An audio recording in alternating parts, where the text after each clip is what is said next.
देखो जो कल जो किया था ना, कल तो हम लोगों ने काइनेमेटिक्स का पोर्शन किया था, आज थोड़ा सा रिलेटिवली इंटरेस्टिंग पोर्शन भी है और इजी भी है। मतलब काइनेमेटिक्स थोड़ा सा झलता नहीं है। देखो अथर्व, गुड इवनिंग। पहले तो कुछ बातें आपको डिस्कस करनी है, जैसे इस चैप्टर में कहीं कहीं पर ये सब चीजें यूज होंगी, जिससे ना कंस्ट्रेंट्स की कुछ बातें आएंगी। तो rotational motion about the fixed axis, basically mass pulley system में। हाँ जी अनवर जी, कोशिश करेंगे पूरी, मैं अपनी तरफ से पूरी कोशिश करेंगे कि चैप्टर को सिंप्लीफाई करें तुम लोग के लिए। देखो ये, अगर इस फिगर को देखो तो इस फिगर में एक पुली है, उस पुली के ऊपर एक स्प्रिंग है और उससे एक ब्लॉक लटका हुआ है। ठीक है, तो जो बेस्ट पॉसिबल किया जा सकता है वो बेस्ट पॉसिबल कर रहा हूं मैं आपको। देखो आप यहाँ पर एक एरो देख रहे होगे फिगर पे, आप लोग ध्यान दे देना, जो बॉक्स के अंदर वाली फिगर है, इनसाइड बॉक्स। तो एक ये एरो है जिसका इंडिकेशन ये है कि ये जो पुली है ये रोटेट हो रही है। ठीक है, और पॉइंट ए और पॉइंट बी, ए और बी हमने दो पॉइंट्स ले रखे हैं इस स्ट्रिंग के ऊपर। मतलब स्ट्रिंग पूरी ए बी सी है, अगर आप ध्यान से देखो फिगर को, तो ए बी सी एक स्ट्रिंग है। उस स्ट्रिंग के ऊपर एक पॉइंट ए है, एक पॉइंट बी है, और पॉइंट सी तो ऑब्वियसली ब्लॉक से अटैच है। और डेल्टा टी टाइम बाद पॉइंट सी जो कि इस ब्लॉक से अटैच है वो नीचे आ चुका है। पॉइंट ए पॉइंट बी की प्लेस पर चला गया और पॉइंट बी थोड़ा सा नीचे शिफ्ट कर गया। डायग्राम समझ पा रहे दोनों? डायग्राम कम्युनिकेट हो यस पा रहा सर। है आपसे कि डायग्राम जो है वो क्या क्या यस बताता सर। है? ओके। Yes sir. अब स्ट्रिंग की लेंथ तो कांस्टेंट रहनी है। देखो दो कंडीशंस यहां पर लगाई जा रही हैं।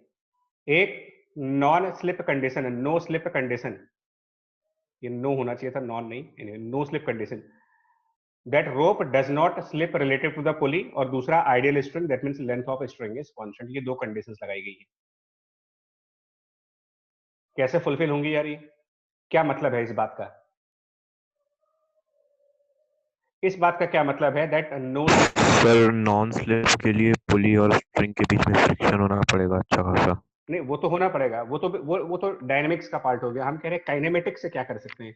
देखिए कल हम लोगों ने कहा था कि अगर ये पुली ओमेगा वेलोसिटी से रोटेट, सुनो हम बता दे रहे हैं, अगर ये पुली ओमेगा वेलोसिटी से रोटेट कर रही है तो इसकी सरकमफ्रेंस पर, पुली के सरकमफ्रेंस पर कोई भी पॉइंट अगर आप लेते हो तो उसके पास एक टेंजेंशियल वेलोसिटी आएगी जिसको कि r मल्टीप्लाइड बाय ओमेगा कह सकते हैं।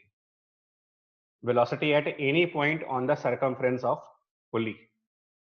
और ये जो ब्लॉक सी है इसकी कुछ अपनी वेलोसिटी होगी डाउनवर्ड डायरेक्शन में, v मान लेते हैं इसको।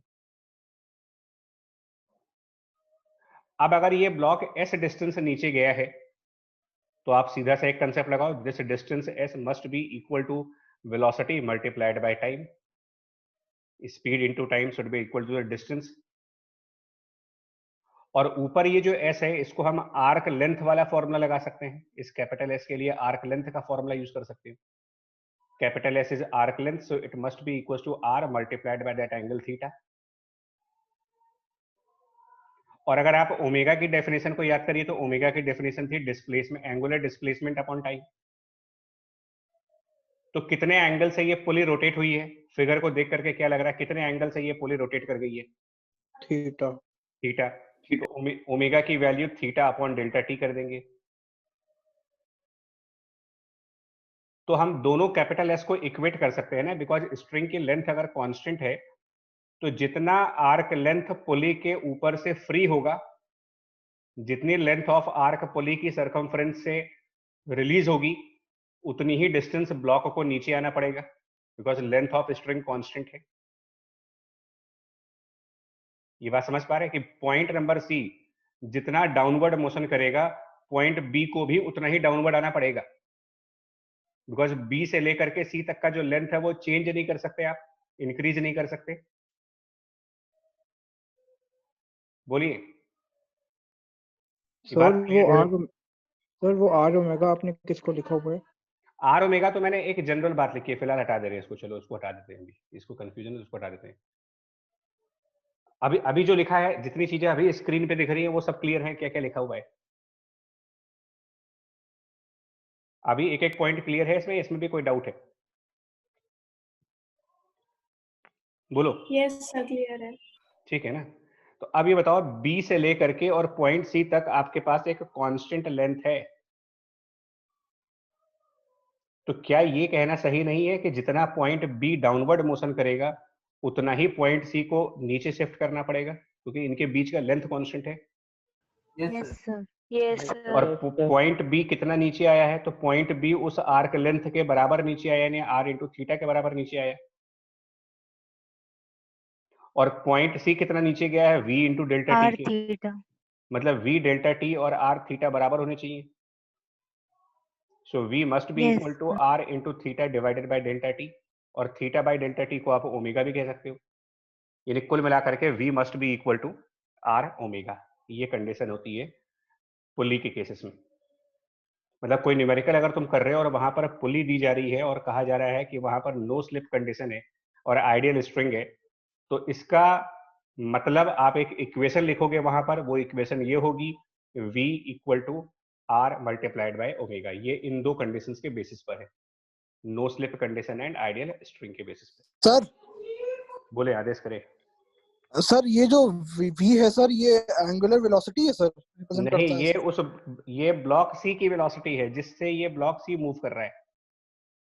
जो अच्छा ब्लॉक सर। सी, इसकी वेलोसिटी v है, और ओमेगा पुली की एंगुलर वेलोसिटी है। तो इनमें आपस में एक रिलेशन बन रहा है। ठीक है सर, ठीक है सर। हाँ, ये रिलेशन बन रहा है कि v equal to are omega. Sir v delta t equal r into theta कैसे आया सर? क्या चीज? v into, sir v delta t equal r theta कैसे आया सर? वो तो इससे आ रहा है ना कि भाई जो B टू C आपका लेंथ कांस्टेंट है, तो जितना block C, point number C अपने इनिशियल लेवल से जितना नीचे जा रहा, वो है वेलोसिटी इनटू टाइम। और पॉइंट नंबर B अपने इनिशियल लेवल से जितना नीचे आया, वो r इंटू थीटा के बराबर है, आर्क लेंथ वाले रिजल्ट से। तो पॉइंट B का डाउनवर्ड डिस्प्लेसमेंट और पॉइंट C का डाउनवर्ड डिस्प्लेसमेंट सेम होना चाहिए। पॉइंट B समझ की गया सर, समझ गया। हाँ। Thank you sir. अब ये क्वेश्चन देखो थोड़े से, ये कुछ एग्जांपल्स हैं जो आगे यूज होने हैं मेरे चैप्टर में, और थोड़ा सा मैंने फिर से एक बार रियलिस्टिक फिगर लगाई है। ऊपर के फिगर आप समझ सकते हो, साइकिल का एग्जांपल है, साइकिल चेन है ये, सिर्फ उसका पोर्शन है। और नीचे वाला एग्जांपल एक पुली का एग्जांपल है, बेल्ट वाला पुली है। इनमें एक सिमिलरिटी है, इनमें भी रिलेशन चलता है। बेसिकली कंसेप्ट ऑफ गियर्स होता है, बेसिकली मल्टीपल गियर वाली साइकिल जो होती है ना, उसका भी एक कंसेप्ट होता है इसी तरीके से। इसमें ना आपको एक रिलेशन एस्टेब्लिश करना है कि ये जो चेन हमने यूज की है इसमें, और ये जो, अगर आप देखोगे थोड़ा सा इसको, स्क्रीन को अभी फिलहाल तो मैं थोड़ा सा इसको जूम करेंगे, और एक ये देखोगे अब अगर आप यहाँ पर ना, ये जो टीथ निकले हैं इसके ऐसे, ये टीथ निकला है, फिर उसके बाद एक और टीथ निकला है। तो ये तो अभी सबने ऑलमोस्ट अपनी लाइफ में साइकिल तो चलाई है, वो चाहे 3 पहिए वाली चलाई हो, चाहे 2 पहिए वाली चलाई हो। तो ऐसे हम ये मान के चल रहे हैं कि यहाँ पर बड़ी वाली डिस्क के ऊपर, बड़ी वाली डिस्क के ऊपर N1 टीथ्स हैं, ऐसे फर्स्ट, सेकंड, थर्ड, इस तरीके से N1 टीथ मान के चल रहे हैं इसके ऊपर। और ये जो छोटी वाली गियर देख रहे हो आप, छोटी वाली गियर, यहाँ पर भी टीथ निकले होते हैं, जहां पर चेन को आप फिक्स करते हो ऐसे। इस पर मैं N2 टीथ मान के चल रहा हूं, एक पर N1 एक पर N2। और कभी एक चीज नोटिस करना, कभी एक चीज नोटिस करके ये जरूर देखना, साइकिल अभी आपके पास होगी उसमें भी देखना, कि जो ये गैप होता है दोनों टीथ के बीच में,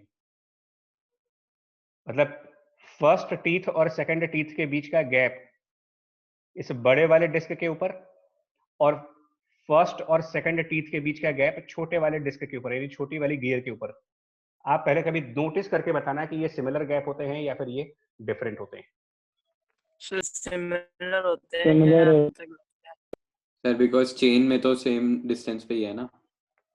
ये मैं फिर कह रहा हूँ, आप अपने आप से, मैं बोलूंगा इससे अच्छा कि आप खुद देख लो। जब एक ही चेन दोनों पे फिट होनी है, तो क्या ये टीथ के बीच का गैप अलग अलग हो सकता है? No No, sir, sir. Same होगा। हैं। तो चेन फिट नहीं हो पाएगी उसमें, चेन तो एक ही है ना। ओके, तो टीथ के बीच का गैप बराबर बराबर है। अब इसमें कंसेप्ट क्या होता है कि अगर हम ये कह दें कि जो चेन है ये किस टाइप का मोशन करेगी यार, मैं एक चेन के सेगमेंट को सर्किल कर रहा हूं और आप बताना चेन का ये सेगमेंट ट्रांसलेटरी मोशन पे होता है या रोटेशनल मोशन पे होता है। चेन का ये पोर्शन जो है जिसको मैं हाईलाइट कर रहा हूं यहाँ पर, बताओ।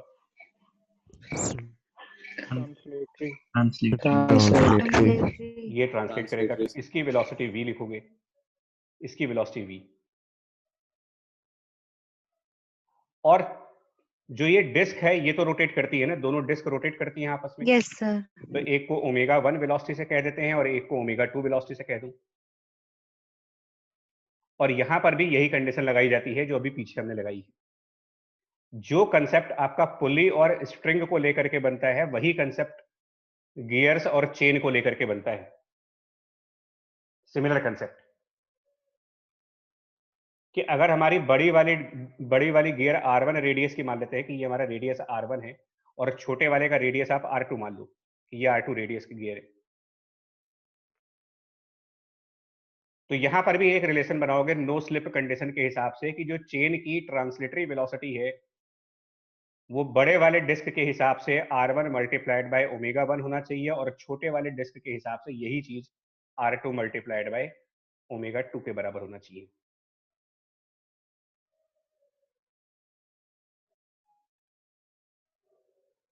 और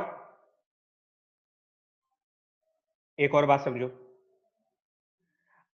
ध्यान से सुनो, अगर मैं ये कह दूं कि दोनों टीथ के बीच का गैप d है, मतलब दो कंजिकेटिव टीथ के बीच में डिस्टेंस d है, तो क्या ये कहना सही होगा कि 2 पाई r1 डिवाइडेड बाय n1 ये d की वैल्यू है? बोलो, अगर दो कंजिकेटिव टीथ d डिस्टेंस पे हैं, फिर d डिस्टेंस, फिर d डिस्टेंस, फिर d डिस्टेंस और ऐसे n1 टीथ लगे इसके अंदर, तो क्या सरकमफेरेंस बाय n1 को d कहना सही है? Yes, sir. ओके।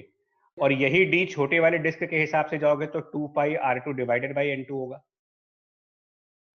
क्योंकि दोनों में d सेम होना चाहिए, बिकॉज d अगर डिफरेंट करेगा तो आपका चेन फिट नहीं हो पाएगी दोनों में।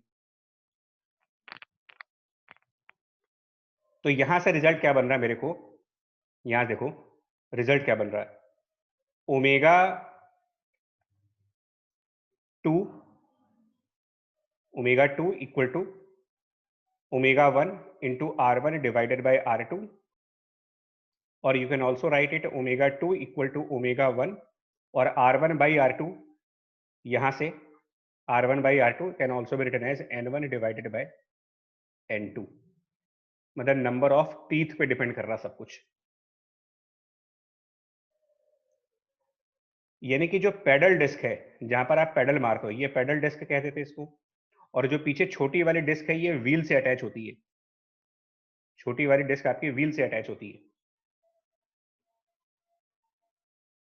और हम लोग पैडल को रोटेट करते हैं, मतलब आपका जो एफर्ट है वो तो पैडल के ऊपर लगता है ना, पैडल व्हील के ऊपर। Yes, sir.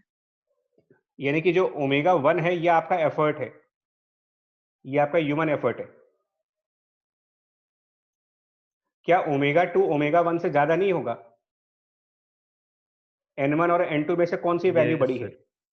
यस सर, ज्यादा होगा।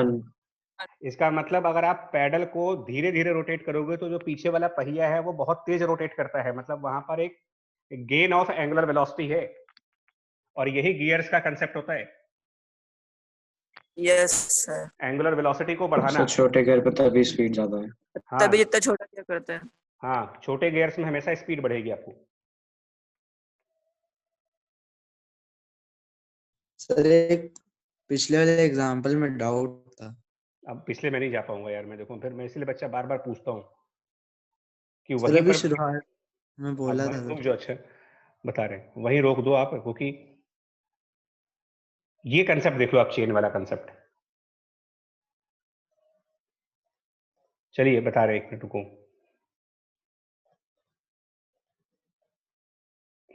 एक्चुअली पेज रीसेट करने में दिक्कत होती है और कोई बात नहीं है, बताओ। सर इसमें ये जो ऊपर वाली पुली है सर, उसमें अल्फा नहीं होगा?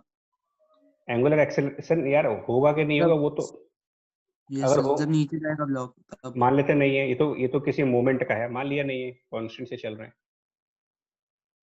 ओके सर, मतलब ये सर जो v equals to r omega है वो सर इंस्टेंट का है। तो ये बच्चा कंस्ट्रेंट जब पढ़ाया था तब भी बताया था कि कंस्ट्रेंट इक्वेशन इंस्टेंटेनियस ही बनती है, लाइफ टाइम के लिए नहीं बना सकते।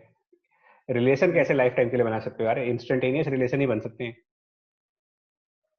यस चलो सर, कोई बात नहीं बच्चा, देखो इसमें चेन वाले का तो हो गया है, मतलब आपका कंसेप्ट ठीक है ना। अभी ये पेज रीसेट हो गया यार, ये दिक्कत हो गई, कोई बात नहीं, चलो जी फिर से एडजस्ट कर लेते हैं इसको।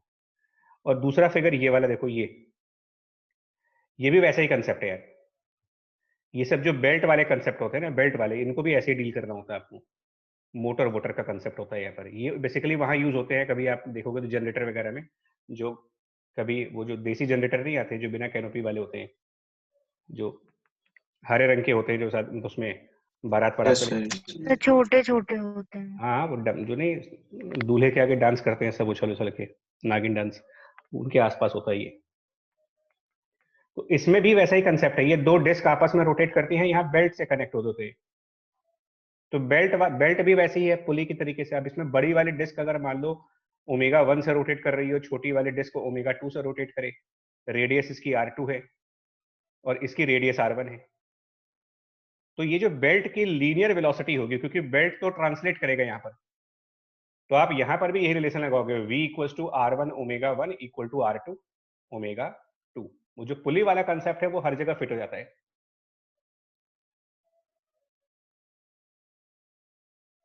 अब इसमें ड्राइवर व्हील छोटा है और ड्रिवन व्हील बड़ा है, तो फायदा क्या हुआ इसमें यार, ड्राइवर छोटा है और ड्रिवन व्हील बड़ा, फायदा क्या हुआ, मोटर, मतलब जहां पर मोटर लगाई है तुमने, मोटर वो छोटे वाले डिस्क पे लगाई है। फायदा है नुकसान है इसमें, तो मतलब छोटे वाले की स्पीड ज्यादा होगी। तो वो तो वैसे मोटर की स्पीड तो ज्यादा होती ही है, मैं मोटर तो 1000 आरपीएम पे चलते हैं, तो हमको फायदा ही है, क्योंकि हम 1000 आरपीएम पर अपनी कॉमन लाइफ के अंदर चीजें नहीं कर सकते। आप इमेजिन करो पतंग उड़ा रहे हो और ये वो है क्या बोलते हैं इसको, स्पूल जो लटाई, और आपने पतंग उड़ाने के लिए आप राजा साहब हो गए, है ना, राजा बाबू बन गए आप, और आपने पतंग उड़ाने के लिए धागा छोड़ने के लिए मोटर लगा रखी है। मतलब आप इतने बड़े नवाब हो कि आप जो चरखा है हाथ में नहीं पकड़ोगे, मोटर आएगी, मोटर से स्ट्रिंग निकलेगी और पतंग उड़ेगी, मतलब हाईटेक सिस्टम।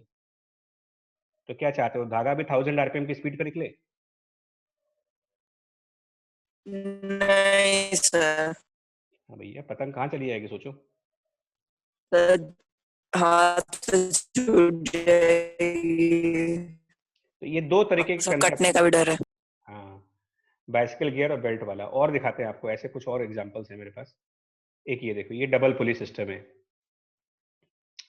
ये डबल पुली सिस्टम को ध्यान से देखना है। इसमें क्या होता है, अगर आप लेफ्ट साइड की फिगर देखो, ओरिजिनल फिगर से थोड़ा सा माइंड क्लियर होता है कि इसमें क्या कहना चाह रहे हैं।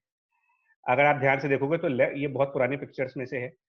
एक व्हील है, उसके बाद एक्सल लगा हुआ है, एक रस्सी है, ये रस्सी छोटे वाले एक्सल पर लपेटी गई है, और एक बड़े वाली व्हील पर रस्सी है, और इसको खींचा जाता है, इसको पुल करते हैं। इसको जब पुल करते हैं बड़े वाले को, तो ये दोनों रोटेट करते हैं। दोनों क्या मतलब, दोनों का सिस्टम एक ही है एक्चुअली, ये एक कॉमन एक्सिस होती है, और इस कॉमन एक्सिस के अबाउट ये रोटेट करेंगे ओमेगा से। अब अगर आपकी छोटी वाली एक्सल मान लो R1 रेडियस की, और ये बड़ी वाली एक्सल का रेडियस R2 मान लेते हैं, ये जो बड़ा वाला है इसका रेडियस R2, तो फिर जरा पुली और स्ट्रिंग वाला कंसेप्ट लगाओ ना यार, क्या रिजल्ट बनना चाहिए पुली और स्ट्रिंग वाले कंसेप्ट के हिसाब से। अगर मान लो मैं पुल करता हूं इसको v स्पीड पर, सपोज करो इसको v स्पीड पर पुल करते हैं, तो ये ब्लॉक कितनी स्पीड से ऊपर लिफ्ट होगा, क्या स्पीड होगी इस ब्लॉक की ऊपर जाने की, अगर ये पूछा जाए क्या स्पीड बनेगी इसकी। क्या हम v स्पीड से खींचेंगे तो ये जो w वेट है ये v स्पीड से ही ऊपर लिफ्ट होगा, ज्यादा स्पीड से लिफ्ट होगा, या कम स्पीड ओमेगा से लिफ्ट होगा? R1। ओमेगा, हाँ। तो यहां पर भी वही कंसेप्ट लगाओ। देखिए जहां पर ये स्ट्रिंग और पुली आपको दिख जाए, स्ट्रिंग एंड पुली का कंसेप्ट जहां भी दिखे, पहला कंसेप्ट ये v इक्वल टू, ये R2 रेडियस की स्ट्रिंग है, मतलब ये स्ट्रिंग R2 रेडियस वाले पुली के ऊपर है, तो ये R2 इंटू ओमेगा होगा। और इधर स्पीड अगर हम v डैश मान लेते हैं, तो v डैश वाली स्ट्रिंग R1 रेडियस के पुली के ऊपर है, तो v डैश को लिखेंगे R1 इंटू ओमेगा। ओमेगा सबका एक ही होगा, ये कल वाली क्लास में आपसे बार बार कह चुका हूं कि जब रिजिड बॉडी रोटेट करती है तो ओमेगा की वैल्यू सभी लाइनों के लिए सेम होती है, all lines have same omega. तो दोनों इक्वेशंस को आपस में रिलेट कर लो, और आप एक इक्वेशन यहां पर ये कह सकते हो तो ज्यादा हो जाएगी कि इसके v ऊपर डैश जाने की की। Value R1 bye R2 into v, ये एक तरीके के कंस्ट्रेंट इक्वेशंस हैं ये सब। कम आएगी बच्चा, R1 छोटा है। वो सर नहीं, मुझे उल्टा समझ लिया था, मुझे लगा Okay. R2 छोटा वाला है। नहीं, v डैश कम आएगा। और इसी का साइड व्यू यहाँ पर है, मतलब जो अभी आप अगर HCV में भी देखोगे तो उनका एक ऑब्जेक्टिव क्वेश्चन है इसमें, ऑब्जेक्टिव 1 या ऑब्जेक्टिव 2 में ऐसी फिगर तुमको मिल जाएगी एक, मतलब और भी बुक्स में, मतलब इरडो वगैरह में भी ऐसी फिगर्स मिलेंगी तुम्हें। तो ये जो फिगर्स दी जाती हैं वो इन्हीं का साइड व्यू दिया जाता है, कि अगर हम यहां पर खड़े होकर के देखें और आपकी आईज इसके सामने हो, तो आपको सामने से देखने पर एक छोटा सर्कल दिखेगा और एक बड़ा सर्कल दिखेगा, और दोनों तरफ स्ट्रिंग दिखती है। क्या रिजल्ट हुआ इस पे बताओ, क्या कंसेप्ट लगाओगे? अगर m1 मास सपोज करें v1 वेलोसिटी से नीचे आ रहा हो और m2 मास और v2 वेलोसिटी से ऊपर जा रहा हो, क्या रिलेशन बना इनके बीच में? ये जो कैपिटल R और 3R देख रहे हो, ये पूरा एक पुली है, डबल पुली इसी को बोलते हैं, डबल रेडियस की पुली इसको कहते हैं। मतलब ये भी पुली होती है जो रियल लाइफ में डबल रेडियस वाली पुली है। और अगर इसकी एक ओमेगा वेलोसिटी रखी जाए तो क्या क्या रिलेशंस बनेंगे बताओ? अभी अगर इतना समझ आ रहा है आपको, पुली वाले कंसेप्ट समझ में आ रहे तो v1 किसके बराबर रखोगे? ये कंसेप्ट लगा रहे, फिर से बोल रहे, बेसिक्स आपका यहाँ पर है, फंडामेंटल ये है कि पुली और स्ट्रिंग के केस में v equal to are omega. इस कंसेप्ट को एक्सटेंड कर सकते हैं साइकिल की चेन में और मोटर वाली व्हील में, इसको एक्सटेंड कर सकते हो यहाँ पर भी। तो v1 हम किसके बराबर करें? Omega 3R। ओमेगा इंटू, इसकी स्ट्रिंग जिस रेडियस ऑफ पुली से अटैच है, ये वाली स्ट्रिंग ये 3R के रेडियस पर अटैच है, into 3R, first equation. v2 को निकालने के लिए ओमेगा कॉमन रखेंगे, लेकिन क्योंकि ये स्ट्रिंग R रेडियस के पुली से अटैच हो गई है, इंटू R, ये आपकी सेकंड इक्वेशन। और यहां से v1 v2 का रिलेशन निकालेंगे, जो कि कंस्ट्रेंट इक्वेशन भी कहलाएगा हमारे लिए, constraint equation, relation between v1 v2। और जानते हो अभी हम लोग एक तरीके से जब डायनेमिक्स में एंटर करेंगे तो डायनेमिक्स का हम काफी पोर्शन करते चले जा रहे हैं, मतलब हम अपनी तैयारी कंप्लीट कर रहे हैं। डायनेमिक्स में मुझे बहुत ज्यादा मेहनत नहीं करनी पड़ेगी, वहां पर हम सिर्फ फोर्सेस दिखाएंगे, टॉर्क निकालेंगे, F इक्वल टू ma लगाएंगे, एक और equation torque equal to I alpha के लगा देंगे, खत्म कर देंगे इस क्वेश्चन को। बट डायनेमिक्स के पहले का यही मेन पार्ट है। तो ये कंस्ट्रेंट इक्वेशन को बहुत अच्छी तरीके से देख लो, बिकॉज यही जो क्रूशियल पॉइंट है चैप्टर का, कंफ्यूजन वाला पॉइंट। तो ये पिक्चर्स तुमको हेल्प करेंगी इसमें यार, देखो पिक्चर्स बता रहा हूं हेल्प करेंगे, बिकॉज ये पिक्चर्स ओरिजिनल पिक्चर्स हैं, तो थोड़ा सा माइंड को मतलब समझ में आता है कि हाँ यार क्या हो रहा है यहाँ पर, मतलब रिलेट कर पाते हैं इसके अंदर।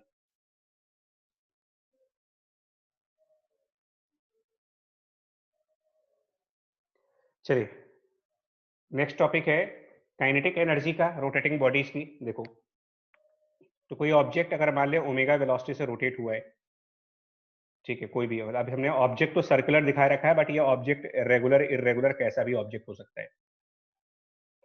कल एक बात कही गई थी कि जब भी कोई बॉडी रोटेट करती है तो उसका मतलब, रोटेशन का मतलब आपको बताया गया था। रोटेशन का मतलब अगर आपको समझना है तो सिंपल सा एक माइंड में बिठाओ, रोटेशन मींस ऑब्जेक्ट का रोटेशन मतलब कई सारे पार्टिकल, याद करिएगा, multiple particles are in circular motion. ये आपसे स्टेटमेंट दिया था मैंने, कल वाली क्लास में भी दिया था। कि multiple particles are in circular motion about common centre. ये स्टेटमेंट ध्यान रखोगे, जितना आप इस स्टेटमेंट को ध्यान रखोगे उतना फायदा होगा। एंड डिफरेंट रेडियाई, याद है सबको ये यस सर। स्टेटमेंट? रोटेशन मतलब कलेक्शन ऑफ सर्कुलर मोशंस, कई सारे सर्कुलर मोशंस को मिला दिया गया है जिसमें कॉमन सेंटर है, रेडियस सबका अलग अलग है, और रेडियस पार्टिकल की लोकेशन पर डिपेंड करता है। तो अगर हम यहां पर कोई एक पार्टिकल चूज कर लें जो m ith उसका मास हो और उसका डिस्टेंस r ith हो, या ith की जगह अभी फिलहाल आप m1 मान लो, चलो कि एक पार्टिकल मैंने चूज किया है m1 एट डिस्टेंस r1, तो ये m1 वाला पार्टिकल सर्कुलर मोशन कर रहा होगा, m1 का पार्टिकल सर्कुलर मोशन करेगा, और इस m1 पार्टिकल की वेलोसिटी, m1 पार्टिकल की वेलोसिटी आप लिख सकते हो इसका radius r1 multiplied by omega. ऐसे ही कोई मैं दूसरा पार्टिकल m2 चूज कर लूं, अगर इस डिस्क के ऊपर कोई दूसरा पार्टिकल m2 जो एक्सिस से r2 डिस्टेंस पर है, तो ये m2 वाला पार्टिकल भी सर्कुलर मोशन कर रहा है, बट इसका रेडियस अलग है क्योंकि ये अलग डिस्टेंस पे रखा गया है, तो इसकी वेलोसिटी r2 ओमेगा लिखोगी। इस तरीके से इसके अंदर जितने भी पार्टिकल्स होंगे उनकी अपनी अपनी एक वेलोसिटीज होंगी। तो काइनेटिक एनर्जी बॉडी का मतलब summation of kinetic energy all particles जो उस बॉडी के अंदर है, all particles inside the body. और एक पार्टिकल की काइनेटिक एनर्जी आप इसके पहले के चैप्टर्स में पढ़ चुके हो, सिंगल पार्टिकल की काइनेटिक एनर्जी का फॉर्मूला, सिंगल पार्टिकल ऑलरेडी हम पढ़ चुके हैं इसके बारे में, मतलब पहले चैप्टर वर्क एनर्जी में, कि एक जब पार्टिकल की बात की जाती है तो kinetic energy of particle is always half m into v square. इसमें कई सारे पार्टिकल्स हैं, सारे पार्टिकल्स अलग अलग रेडियस के सर्कुलर मोशन कर रहे हैं, तो उस हिसाब से जब काइनेटिक एनर्जी निकालेंगे तो m1 मास के करस्पॉन्डिंग वेलोसिटी को आप r1 ओमेगा का स्क्वायर रखोगे, m2 मास के करस्पॉन्डिंग जब वेलोसिटी रखेंगे तो ये r2 इंटू ओमेगा का स्क्वायर रखेंगे, एंड सो ऑन। इस तरीके से सबके मतलब कई सारे पार्टिकल्स होंगे इसमें।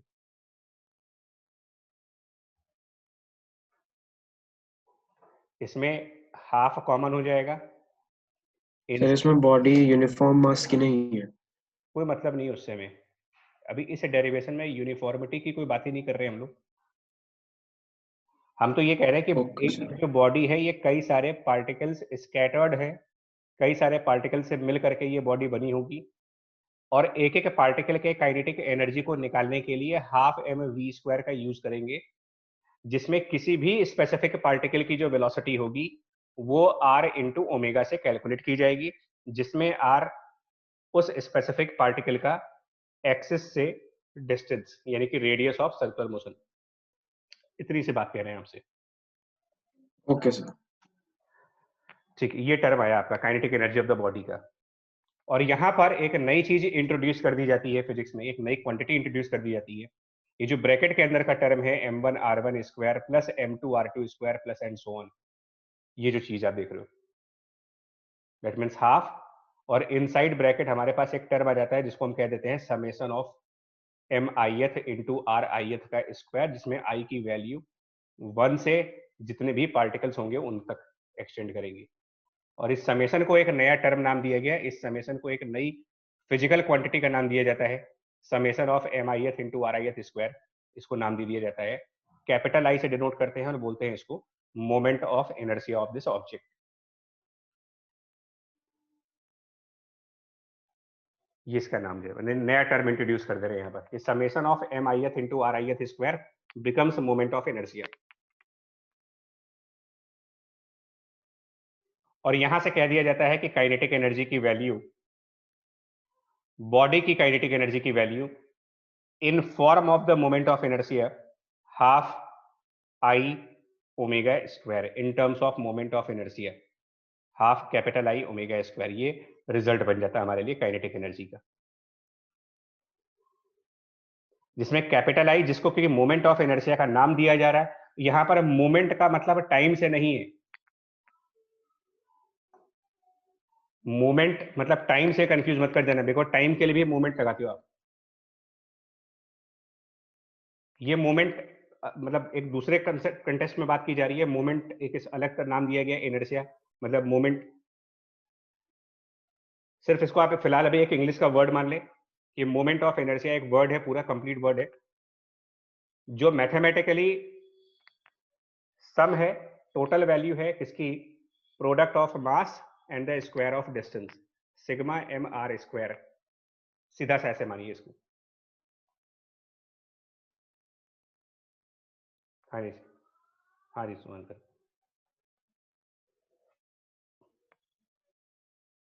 तो फिलहाल अभी हम काइनेटिक एनर्जी पर वापस आएंगे, लेकिन उसके पहले अब हमारा जो लेक्चर चलेगा, आज का lecture mainly moment of inertia के लिए है आज का लेक्चर। और थोड़ा सा आपका अटेंशन अब चाहिए होगा, बिकॉज कैलकुलस भी लगेगी, और मैंने अपनी तरफ से आज थोड़ा सा इसको कोशिश की है कि तुम्हें एलिमेंट फील करा पाऊं।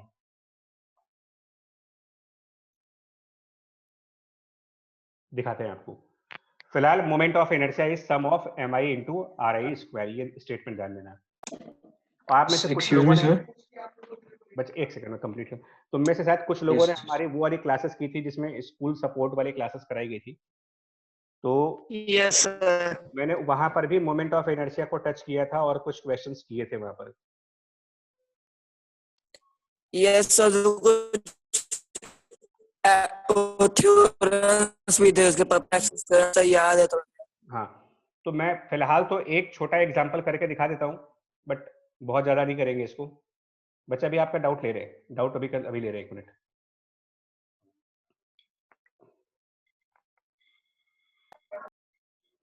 शुभंकर एक मिनट को बता रहे हैं, पहले हमें आपको एक बहुत बेसिक सी बात समझाते फिर क्या है। सपोज आपके पास ये दो पार्टिकल्स है, एक पार्टिकल हमारा m मास का है और एक पार्टिकल 3m मास का है, और इनके बीच में डिस्टेंस d है, और हमारे पास कोई एक एक्सिस है और ये एक्सिस इनके सेंटर ऑफ मास से जा रही है। कोई एक्सिस है जो इनके सेंटर ऑफ मास से पास हो रही है। क्या मोमेंट ऑफ इनर्शिया होगा यहाँ पर? ये एक्सिस है और एक्सिस सेंटर ऑफ मास पर है, मोमेंट ऑफ इनर्शिया की वैल्यू ये आपको निकालना है। What is the value of moment of inertia? तो ये एक मैथमेटिकल कंसेप्ट है, अभी के लिए मैथमेटिकल कंसेप्ट है, आगे इसका फिजिकल मतलब भी है, फिलहाल के लिए मैथमेटिकली समझो। मोमेंट ऑफ इनर्शिया का मतलब आपको समेशन करना है किस चीज का, मास और स्क्वायर ऑफ डिस्टेंस का। तो पहले तो हमको ये पता लगाना पड़ेगा कि सेंटर ऑफ मास कहाँ पे होगा इसका। तो पहला कंसेप्ट तो आप ये पता लगाओ कि पोजीशन ऑफ सेंटर ऑफ मास कैसे निकाली जाए। प्रीवियस चैप्टर हो गया ये, पोजीशन ऑफ सेंटर ऑफ मास निकालना। उसके लिए m वाले को आप x इक्वल टू 0 पॉइंट मानते हैं, 3m वाले को x equal to d point मानते हैं। सेंटर ऑफ मास की पोजीशन निकालते हैं by formula m1 x1 plus m2 x2 divided by m1 plus m2 करके। इसको जब फर्दर कैलकुलेट करोगे तो ये वैल्यू बन जाएगी आपकी सेंटर ऑफ मास की 3 टाइम्स d/4। 3d/4 sir. ठीक, हाँ पोजीशन आ गई। अब हम मोमेंट ऑफ इनर्शिया कैलकुलेट कर रहे हैं। तो मोमेंट ऑफ इनर्शिया मैथमेटिकली कहा जाता है summation of mass and the square of distance product को। तो इसको फॉलो करें। जो हमारा स्मॉल m मास है, पहले इसकी बात करेंगे। तो स्मॉल m और इसका हमारे एक्सिस से जो डिस्टेंस है, डिस्टेंस फ्रॉम द एक्सिस, वो है 3d/4 उसका स्क्वायर, प्लस दूसरा मास हमारे लिए 3m है, और 3m मास का इसी एक्सिस से जो डिस्टेंस होगा वो d/4 होगा। अगर लेफ्ट साइड से सेंटर ऑफ मास 3d/4 पर, तो राइट साइड से फिर d/4 पर। तो मास और जो भी डिस्टेंस है उसका एक्सिस से, यानी कि d/4 इसका स्क्वायर, ये इसका आंसर बन जाएगा। जितने भी मासेस हैं उन मासेस को स्क्वायर ऑफ डिस्टेंस से मल्टीप्लाई करके और फिर सबको ऐड करना है। ठीक है विज्ञान जी, आई बात समझ में? ये क्या करना है इसमें? मैथमेटिकली, फिजिकली भूल जाओ। अभी फिजिकली क्या कर रहे हैं उसको भूल जाइए, बस मैथ्स पढ़ो कि हमें क्या करना है। जितने भी मासेस तुमको दिए गए हैं उन मासेस को मल्टीप्लाई करना होगा square of their distance from the given axis. जो भी एक्सिस दी गई है उसके स्क्वायर से मल्टीप्लाई कर दीजिए उसको।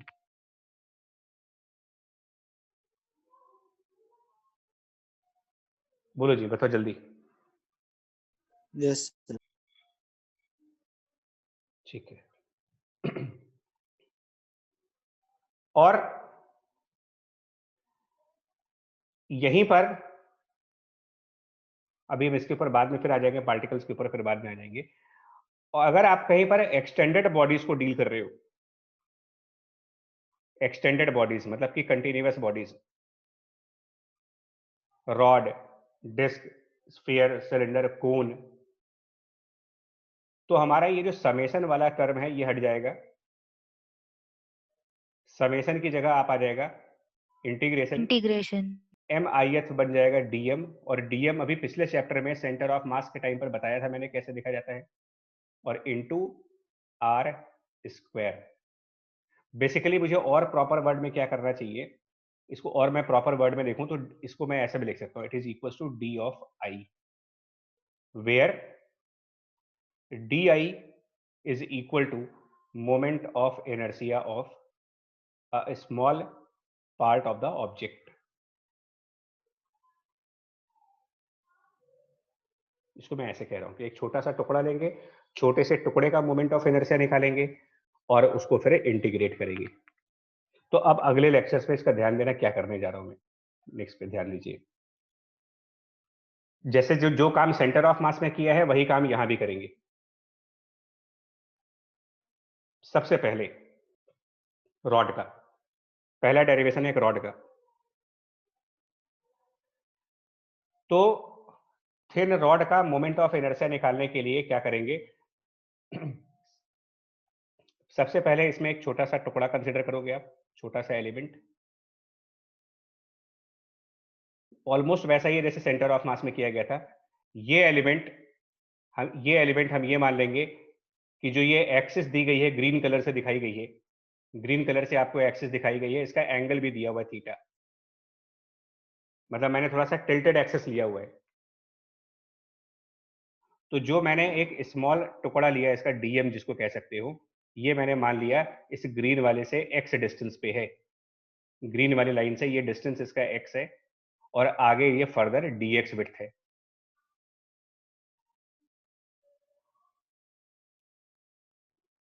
तो हम पहले इस DM का मोमेंट ऑफ इनर्शिया निकालेंगे। पहले आप moment of inertia of DM portion निकालो कितना होगा, ये जो DM पोर्शन है इसका क्या मोमेंट ऑफ इनर्शिया होगा। तो DM को क्या मानेंगे, पार्टिकल माने, रॉड माने, क्या माने इसको, मतलब DM एक रॉड का छोटा सा टुकड़ा लोगे तो वो क्या है, पार्टिकल। पार्टिकल। पार्टिकल है। तो पार्टिकल का मोमेंट ऑफ इनर्शिया निकालने के लिए उसके मास और R स्क्वायर, मास को स्क्वायर ऑफ डिस्टेंस से मल्टीप्लाई करो। Sir DM x square sin square theta. हाँ, तो DM और स्क्वायर डिस्टेंस चाहिए आपको यहाँ पर डिस्टेंस कैलकुलेट करना है DM का। मैं भी पहले तो उसको टेक्स्ट में लिखूंगा, distance of DM from axis कितना है, मैं जानबूझ करके वर्ड्स में लिख रहा हूं इसको। तो हमारा DM मास एक्सिस से कितनी दूर है, एक्स नहीं है वो, नहीं बच्चा, आप मैथ में सर x sin थीटा। रुको आप बता रहे, मैथ में आपको सुन तो लो यार एक मिनट, मैथ में अगर मैं कहूं कि एक लाइन है और एक पॉइंट है, तो आप एक लाइन और पॉइंट के बीच में डिस्टेंस कैसे डिफाइन करते हो, क्या आप कोई भी रैंडम डिस्टेंस बताते हो। सब परपेंडिकुलर डिस्टेंस। तो जब DM एक पार्टिकल है तो एक पार्टिकल का एक लाइन से डिस्टेंस पूछा जाएगा तो क्या बताओगे, बताओ। सर वो ट्रायंगल बनाना पड़ेगा, फिर थीटा यूज होगा। हाँ, तो ये सब चीजें बताई नहीं जाएंगी, इसका मतलब आपको DM से ना एक परपेंडिकुलर ड्रॉप करना पड़ेगा इस एक्सिस के ऊपर, और ये डिस्टेंस निकालनी पड़ेगी। ये जो परपेंडिकुलर है ये है, ये इसको कहेंगे distance of DM from axis, और ये एक्चुअल में x sin थीटा है। अब वो नहीं बताएंगे x sin थीटा कैसे है,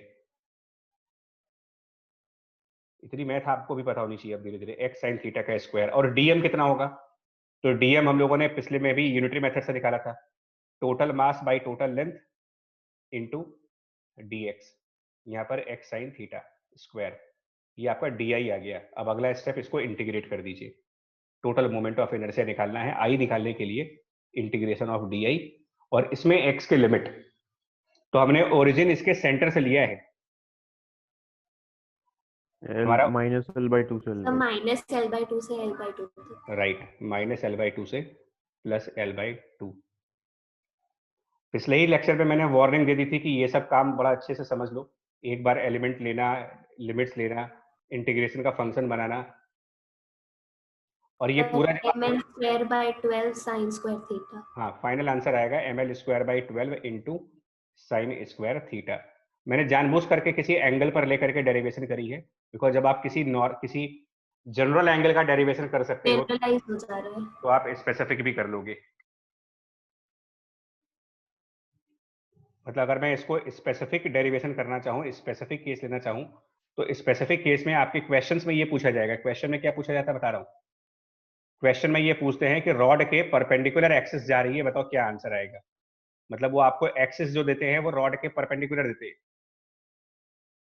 मतलब रॉड और उसके 90 डिग्री पर अगर एक्सिस है, क्या आंसर आएगा इसके मोमेंट ऑफ इनर्शिया का। ml²/12 थीटा को 90 कर दीजिएगा, अपना स्पेसिफिक आंसर हो गया ml²/12। अगर वो कहते हैं नहीं जी, जो एक्सिस है, वो कहते हैं नहीं हमको तो ये पसंद नहीं आ रहा, एक्सिस बदल दो, ठीक है, उनका कहना है कि एक्सिस बदल दीजिए, और एक्सिस जो है रॉड के अलोंग ही रखना है आपको, कोई एंगल नहीं बना रहा है। एक्सिस और रॉड पैरेलल हो गए, 0 हो जाएगा।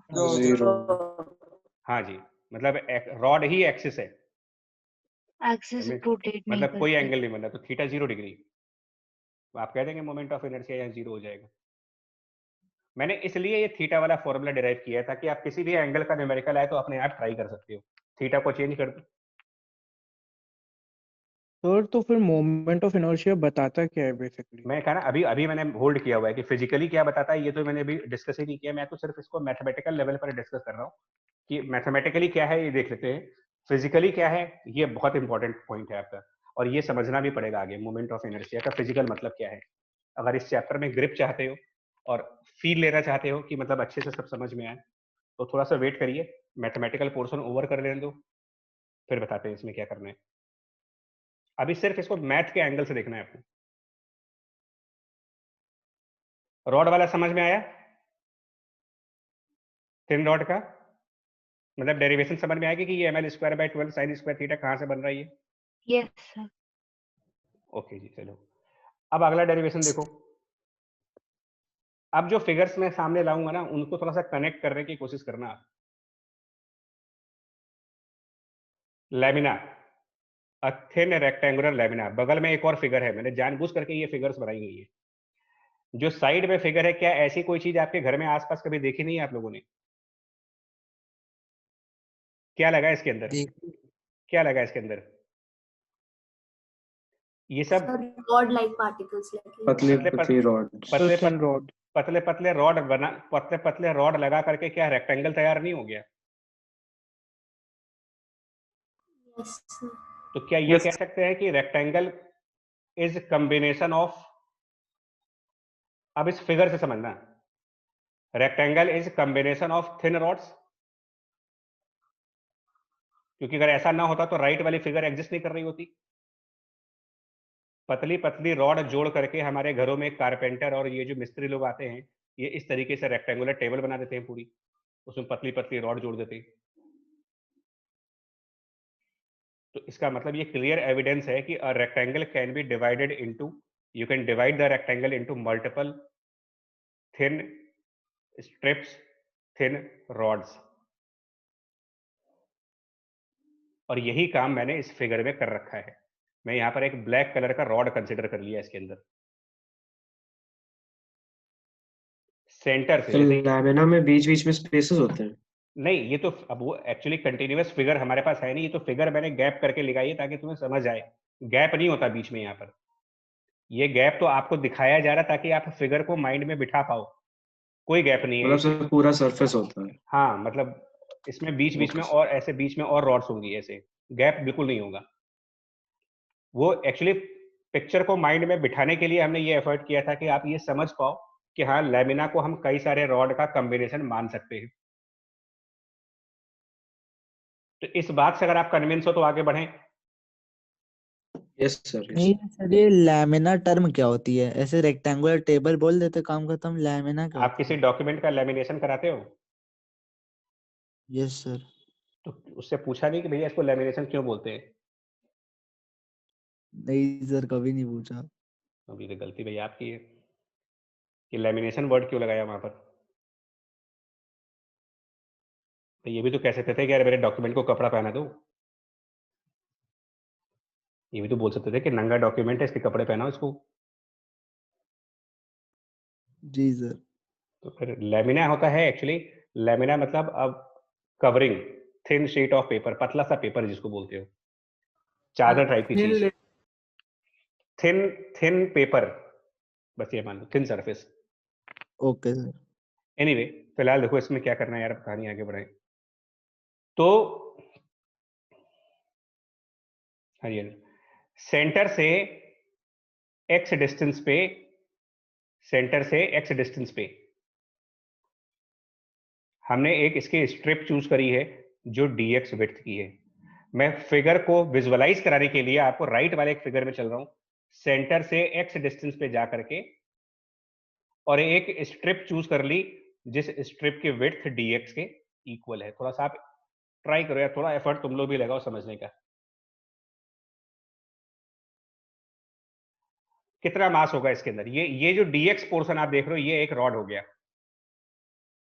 तो ये जो स्ट्रिप ली है dx वाली, इसके लिए di कितना होगा? di का मतलब मोमेंट ऑफ इनर्शिया ऑफ जो ये स्ट्रिप चूज की जा रही है, strip at distance x end of width dx। इस स्ट्रिप के मोमेंट ऑफ इनर्शिया को di कहेंगे। और ये स्ट्रिप एक रॉड की तरीके से काम कर रहा है, और जस्ट पीछे अभी आपने डिराइव किया है कि रॉड का मोमेंट ऑफ इनर्शिया क्या होता है। तो एक रॉड का मोमेंट ऑफ इनर्शिया उसके परपेंडिकुलर एक्सिस के अबाउट कितना है? तो एक रॉड के परपेंडिकुलर एक्सिस के अबाउट मोमेंट ऑफ इनर्शिया की value m l square by 12। इस कंसेप्ट को लगाओ, मतलब हमारा सारा का सारा फोकस इस टाइम पर, हमारा सारा का सारा फोकस इस टाइम पर इस dx वाली स्ट्रिप के ऊपर है और किसी के ऊपर नहीं है मेरा फोकस। हम फोकस कर रहे हैं इस dx स्ट्रिप के ऊपर। कितने मास का स्ट्रिप होगा ये? इस dx स्ट्रिप का मास कितना होगा? M/L dx। तो m/l into dx, unitary method लगाया, और इसकी लेंथ b है, एक्सिस इसके परपेंडिकुलर है। और पीछे अभी हम लोगों ने पढ़ा था कि एक थिन रॉड के परपेंडिकुलर एक्सिस के अबाउट मोमेंट ऑफ इनर्शिया को आप ml स्क्वायर बाई 12 लिख सकते हो। तो यहां पर भी हम इसके मोमेंट ऑफ इनर्शिया को उसी लॉजिक के बेसिस पर लिख सकते हैं। इसका मास जो कि m/l dx है, इस स्ट्रिप की लेंथ b है, और डिवाइडेड बाय 12, ये di बन गया। और फिर टोटल मोमेंट ऑफ इनर्शिया निकालने के लिए इसको इंटीग्रेट कर दो। इसके बाद कैपिटल आई यानी कि टोटल मोमेंट ऑफ इनर्शिया निकालने के लिए, यानी कि पूरे लैमिना का मोमेंट ऑफ इनर्शिया निकालने के लिए, पूरे ऑब्जेक्ट का मोमेंट ऑफ इनर्शिया निकालने के लिए इंटीग्रेशन करेंगे इसे di का,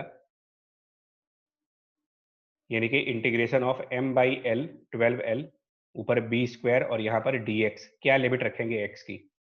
अगेन x को सेंटर से दिया जा रहा है, डिस्टेंस x का मेजरमेंट सेंटर से हो रहा है, तो सेंटर से कितना राइट साइड जा सकते हैं और सेंटर से कितना L/2 से minus of l/2 minus L/2 से L/2 प्लस l/2। और इसको L/2 से L/2। अब इसको सॉल्व कर लीजिए, इसका जो आंसर आएगा बताएं क्या आ रहा है। मोमेंट ऑफ इनर्शिया इस लैमिना का जो आ रहा है, सॉल्व करके देखो इस लैमिना का मोमेंट ऑफ इनर्शिया। सब कुछ कॉमन आ जाएगा उसमें से, रिजल्ट बनेगा ये m sir mb square by 12। ये इसका आंसर है, mb स्क्वायर बाई 12 इसके मोमेंट ऑफ इनर्शिया की वैल्यू।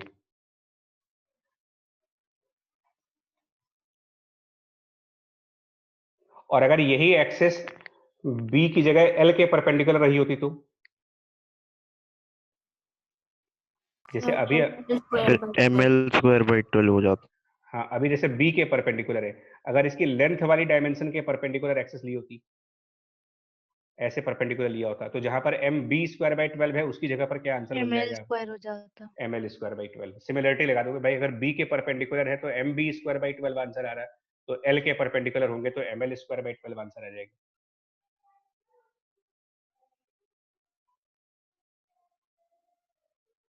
और डेरिवेशन देखो, रिंग क्या होगा मोमेंट ऑफ इनर्शिया। तो रिंग में रिंग सबसे आसान है। यस सर, इसमें तो हमें एलिमेंट लेने की भी जरूरत नहीं होगी। हाँ मतलब नहीं पड़ेगी, लेकिन इंटीग्रेशन की नहीं। रिंग में एक छोटा सा टुकड़ा आप डीएम मानो, और ये डीएम एक पार्टिकल होगा। रिंग में छोटा सा डीएम जो कि पार्टिकल, तो पहले आप डीआई लिखेंगे। डीआई का मतलब, फिर से बोल रहा हूं, डीआई का मतलब जो आपने डीएम लिया है उसका moment of inertia, moment of inertia of dm which is a particle. तो अगर वो पार्टिकल है तो moment of inertia simply mass into r square कर दीजिए। तो मास हो गया डीएम, और कितने डिस्टेंस पर है ये इस एक्सिस से, तो इंटू जो रिंग का रेडियस है उसका square, m into r square. मतलब पहले तुमको ये समझना पड़ेगा कि जो डीएम है क्या वो पार्टिकल है या वो खुद कोई ऑब्जेक्ट है। अगर डीएम पार्टिकल है तो डीआई की value dm into r square लगा दो। बट अगर डीएम खुद कोई ऑब्जेक्ट है, वो खुद अपने आप में एक स्ट्रिप है, वो खुद अपने आप में एक रिंग है, तो हम उस ऑब्जेक्ट के मोमेंट ऑफ इनर्शिया का जो फॉर्मूला होता है वो यूज करेंगे डीआई के लिए। जैसे यहां पर जो डीएम मास है वो अपने आप में एक स्ट्रिप है, तो डीएम मास के करस्पॉन्डिंग डीआई निकालते वक्त आप स्ट्रिप यानी कि रॉड का फॉर्मूला लगाएंगे। यहां पर डीएम मास एक पार्टिकल है, तो इसके करस्पॉन्डिंग डीआई निकालने के लिए हम पार्टिकल का फॉर्मूला लगाएंगे।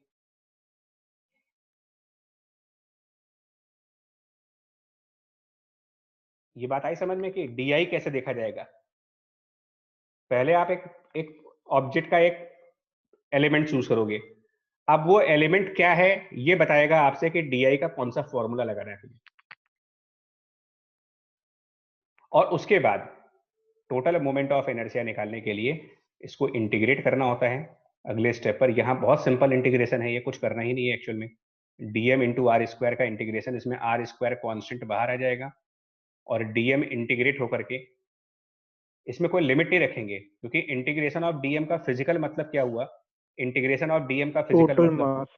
सम कर रहे हो, सम ऑफ ऑल डीएम्स। और जब सारे डीएम मास ऐड हो जाएंगे, इस रिंग के सारे पार्टिकल्स, आप जितने डीएम इसके अंदर है सबको ऐड कर दोगे तो क्या बन जाएगा, वो एक्चुअल में m हो जाएगा। एम आर स्क्वायर है। तो सिंपल सा है रिंग का फॉर्मूला, ये रिंग के लिए मोमेंट ऑफ इनर्शिया का फॉर्मूला हो गया, एम इंटू आर स्क्वायर। इसमें कोई इंटीग्रेशन डिफिकल्ट नहीं है।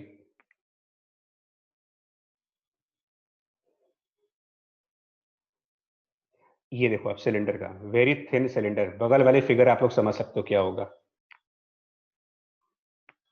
कुछ लोगों ने यूज की होगी और कुछ लोगों के ऊपर यूज की गई होगी और कुछ लोगों ने खुद यूज की गई होगी। क्या है फिगर राइट में? Collection of rings. बैंगल्स हैं वो, रिंग्स टाइप की। क्या वो सिलेंड्रिकल स्ट्रक्चर नहीं बन गया? Yes sir. और यस एक्चुअल पिक्चर को देखोगे तब आपके माइंड में चीजें बैठेंगी।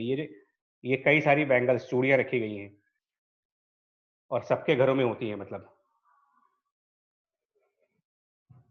भाई मदर सिस्टर कोई तो पहनता होगा, कुछ लोग खुद भी पहन सकते हैं। तो भाई आप ये बताओ, ये जो बैंगल्स आप एक के ऊपर एक रखते हो सब आइडेंटिकल साइज की हैं, और क्या ये फिगर बाहर से देखने पर एक सिलेंडर जैसा नहीं दिख रहा आपको? Yes sir. तो क्या ये कह सकते हैं कि एक पतला cylinder, hollow cylinder, thin cylinder मतलब हॉलो सिलेंडर, क्या hollow cylinder collection of rings नहीं हो गया? Yes, Yes, sir. sir. तो इसका मतलब इसमें एक रिंग एलिमेंट मानेंगे। तो हम क्या करेंगे, इसके अंदर से एक रिंग मान, Center. अब आप देखो इसके अंदर एक रिंग मान लो,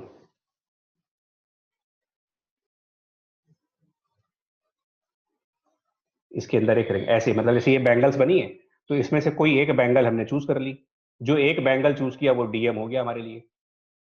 इसको मान सकते हो कई सारे बैंगल्स का कलेक्शन, कई सारे रिंग्स का कलेक्शन, उसमें से एक को हमने डीएम मान लिया। तो हमारे डीएम मास किस फॉर्म में है, मतलब डीएम का क्या है, डीएम एज अ पार्टिकल है, क्या है ये, as a what, object. Object A किस टाइप collection का, of particles. तो डीएम तो एक रिंग है ना, रिंग। तो Yes, डीआई sir. क्या होगा, DI is the moment of inertia of DM Of ring. which is in form of ring। तो आप रिंग का जो फॉर्मूला है वो लगाओ, और अभी पीछे हम लोगों ने फॉर्मूला पढ़ा था रिंग का, वो था dm multiplied by r square. Just पीछे इसके जस्ट पहले रिंग का ही तो निकाला आपने, एम इंटू आर स्क्वायर। और उसके बाद टोटल मोमेंट ऑफ इनर्शिया निकालने के लिए फाइनल स्टेप पर आप डीआई को इंटीग्रेट कर दीजिए। इसका भी आसान है, ये भी एम आर स्क्वायर आ जाएगा सीधा सीधा। तो हॉलो सिलेंडर का भी आंसर सेम है, m r square, because di integrate करेंगे तो आर स्क्वायर तो इंटीग्रेशन से बाहर जाएगा, डीएम इंटीग्रेट करके टोटल मास बन जाएगा। बोलिए। Yes sir. एलिमेंट आप रियल डेली लाइफ के ऑब्जेक्ट के थ्रू समझ पा रहे हो कि एलिमेंट कैसे देखा जाता है, क्योंकि Yes, sir. यही चैलेंज होता है। और मैं इसीलिए कोशिश की है कि कुछ ऐसी चीजें लाऊं जो सब लोग घरों में यूज करते हो, देखते हो आसपास में, ताकि थोड़ा सा दिमाग खुले तुम लोग का। खाली पेपर पे ही एलिमेंट नहीं देखना होता है। अगला देखो, डिस्क। तो डिस्क के अंदर भी रिंग्स मान सकते हैं यार, डिस्क भी कलेक्शन ऑफ रिंग है, बट ये कलेक्शन ऑफ कंसेंट्रिक रिंग्स है। तो इसमें से एक रिंग हमने यहां पर चूज कर ली, डिस्क के अंदर एक रिंग हमने ऐसे चूज कर ली। ये जो रिंग है यही मेरे लिए डीएम है, इसका रेडियस आर मान लेंगे, छोटा आर, और इसकी विड्थ को हम डी आर मान लेंगे। अब डीआई क्या होगा बताओ, फिर से डीएम एज रिंग है, जो डीएम मास है वो रिंग के फॉर्म में है, तो डीआई रिंग के मोमेंट ऑफ इनर्शिया का फॉर्मूला होगा, यानी कि DM multiplied bye square of the radius. फिर से जो रिंग का फॉर्मूला है एम इंटू आर स्क्वायर। ये स्टेप क्लियर है, बोलो। Yes Yes, sir. Yes, sir. अब इसमें Yes. डीएम कैसे निकालेंगे, ये तो ठीक है, यहाँ पर डीएम नॉट डीएम की M value upon R dr. ना बच्चा, यहाँ पर एरिया का कंसेप्ट लगाते हैं डिस्क में।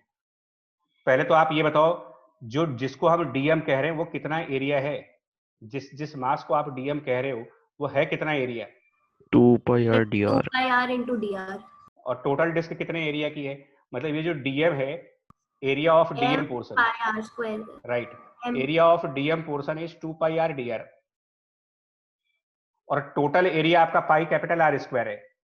तो यहां पर मास एरिया के प्रपोर्शन से कैलकुलेट किया जाएगा, यानी कि total mass divided by total area into वो एरिया जो हमारे डीएम ने ऑक्यूपाई कर रखा है, 2 pi small are d are, ये वैल्यू है डीएम की। प्रोपोर्शनल टू एरिया चलेगा मास। सेंटर ऑफ मास में भी यही काम किया था, यहां पर भी एरिया के हिसाब से चलेंगे। यूनिटरी मेथड रेडियस पे नहीं लगता है, यूनिटरी मेथड एरिया पे लगाओ।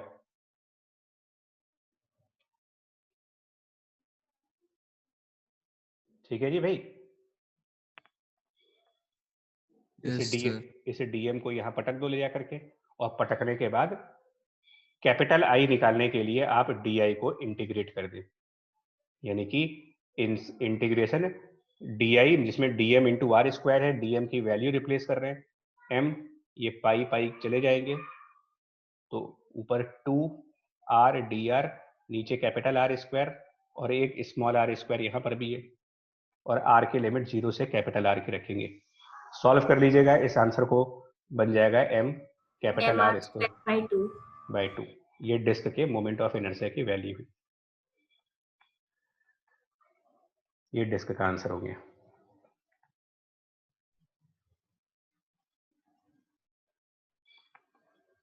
बढ़े आगे, बोलो भाई। सर वो डीएम का एरिया कैसे आया था?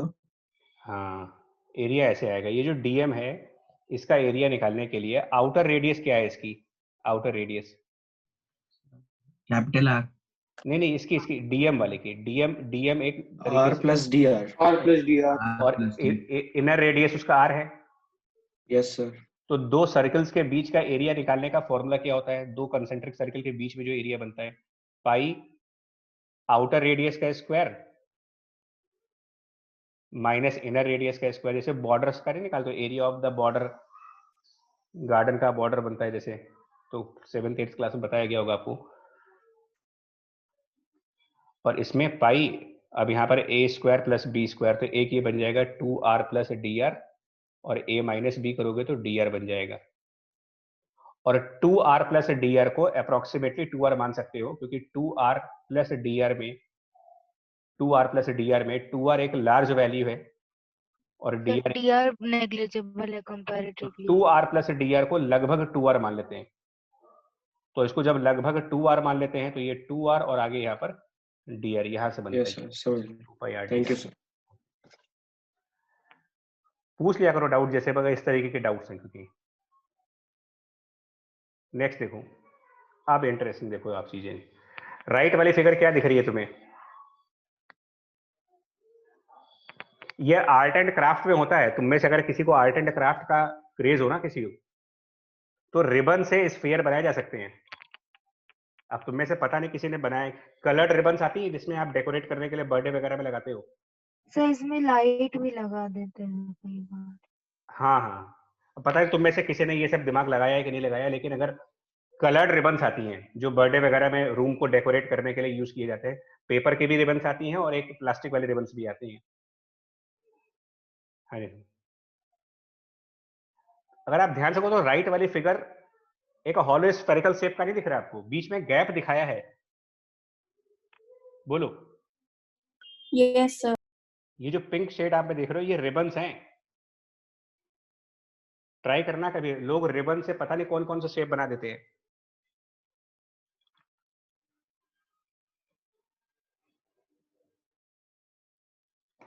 तो रिबन से स्फीयर बनाया जा सकता है।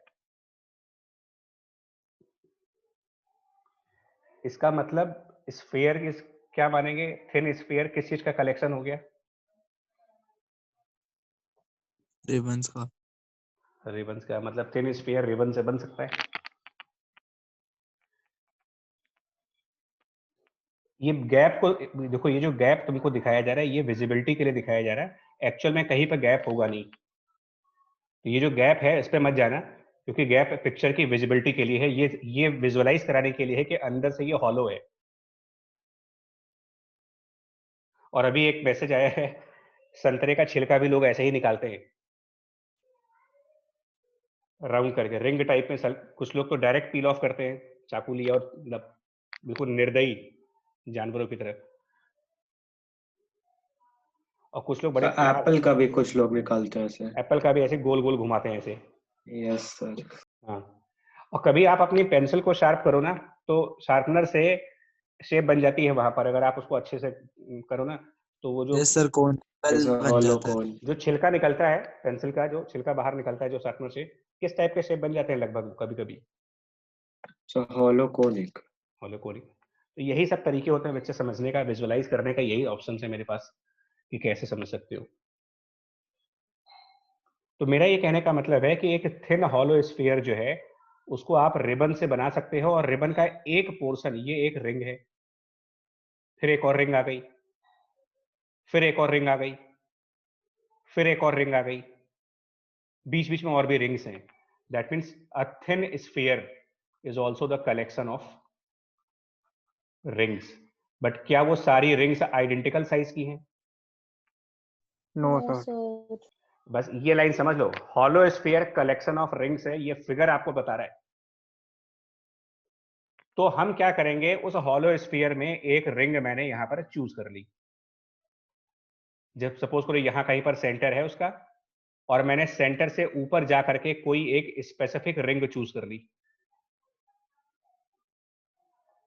ध्यान से पढ़ना, इसको बता रहा हूं फिर से, क्योंकि ये चीज बच्चा मेरा ओपन चैलेंज है, किताबों में ढूंढ लो, तुमको ये कोई नहीं बताएगा कि इसमें रिंग क्यों लेते हैं। ये तो बता देंगे कि एक रिंग ले लो, ये कर दो, ये कोई नहीं बताएगा तुमको कि रिंग ही क्यों लेंगे अब इसमें।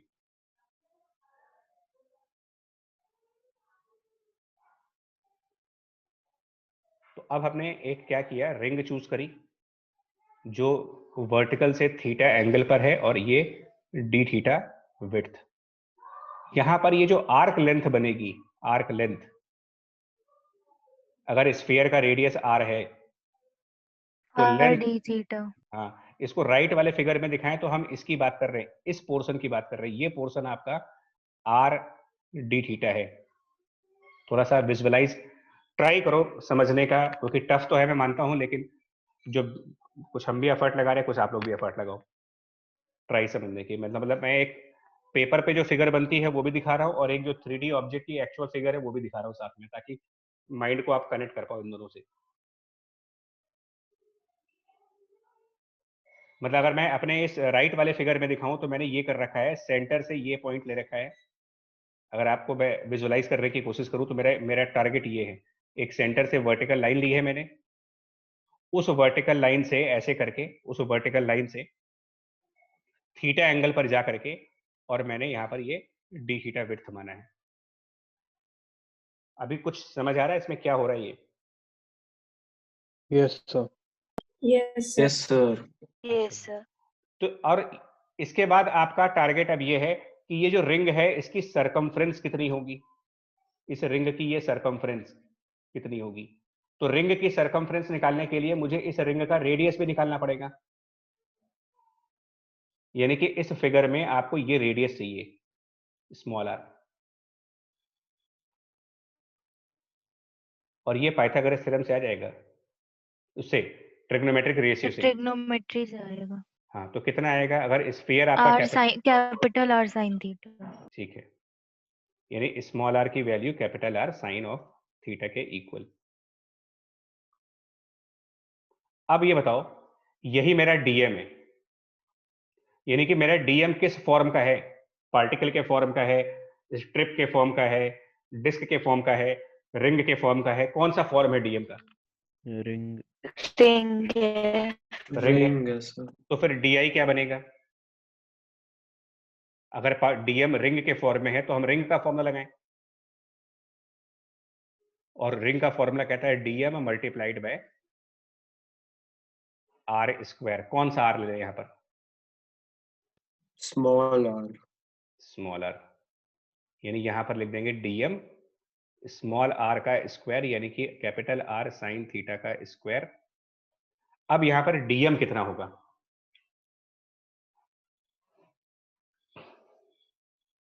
वैल्यू ऑफ डीएम, तो ये हॉलो स्फीयर है, तो यहां पर मास वॉल्यूम में डिस्ट्रीब्यूट होगा या फिर एरिया पर डिस्ट्रीब्यूट होगा? एरिया। Surface area. एरिया। तो total mass by total area 4 pi r square, sphere का सरफेस एरिया, इनटू जो हम डीएम कह रहे हैं, ये कितना एरिया ऑक्यूपाई कर रहा है। आपने एक रिंग को डीएम कह दिया, इसमें से कोई एक रिंग, उस रिंग की सरकमफ्रेंस यानी उसकी लेंथ, और उस रिंग के विड्थ, उस रिंग के विड्थ निकाल चुके हो। मतलब अगर आप इस रिंग R को, d theta. इस रिंग को सीधा करके देखो तो इसकी सरकम, रेक्टेंगल है ये। हाँ, तो 2 pi r r sine theta into d r, और आर डी थीटा उस रेक्टेंगल की विड्थ है। अगर आप इस रिबन को सीधा करो, खोल के सीधा कर दो इसको, स्ट्रेट स्ट्रेट कर दो इसको जरा, तो कितना एरिया बनेगा रेक्टेंगल का?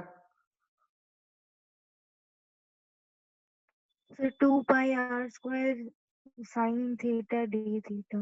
2 pi r square sine theta d theta, ये बन गया डीएम।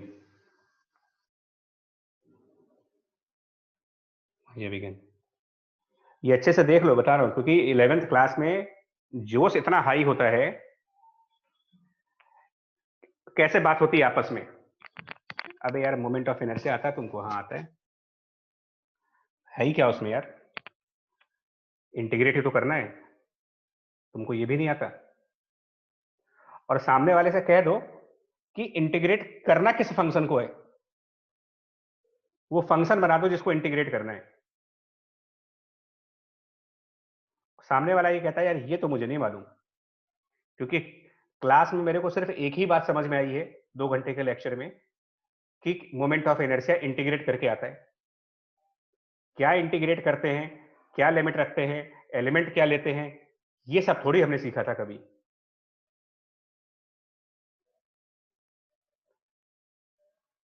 याद कर लो, रट लो। क्लास में रिंग ली गई थी, हम भी रिंग ले लेंगे।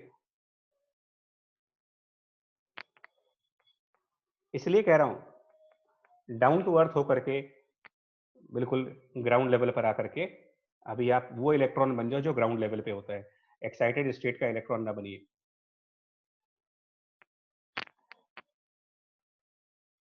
तो बहुत आराम से डीएम का फॉर्म आइडेंटिफाई करो। डीएम कैसे कैलकुलेट किया जा सकता है ये सोचो। अब डीएम को रिप्लेस भी करना है यहां पर, और अगला स्टेप इंटीग्रेट भी करना है। मतलब रियलिटी ये है कि वाकई में ये टफ है। तो मैं करने जा रहा हूं इंटीग्रेशन में डी और डी को मैं डीएम इंटू आर स्क्वायर करने वाला हूं। तो डीएम रिप्लेस कर रहा हूं अब यहां पर। तो ये पाई से पाई कैंसिल, एक 2 भी कैंसिल हो जाएगा, तो m divided by 2 r square cancel हो गया। m/2 sine theta d theta, ये डीएम को रिप्लेस करके, और बगल में r साइन थीटा का स्क्वायर भी है।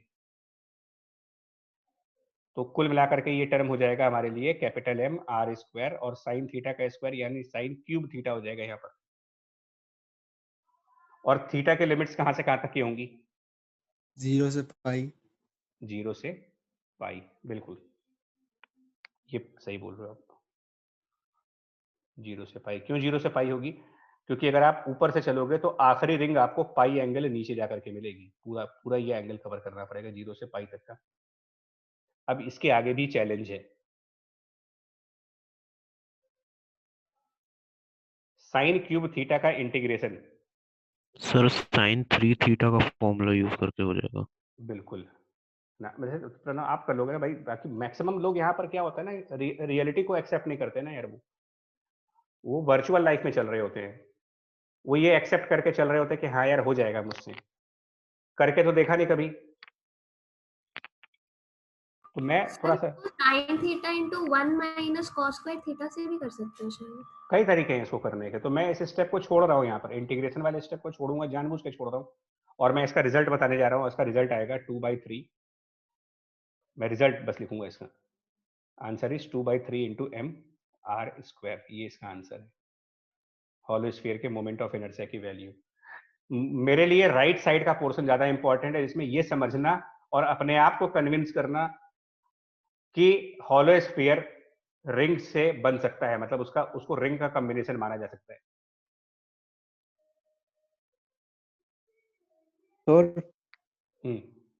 तो एक बार लिमिट्स बता दीजिए फिर से।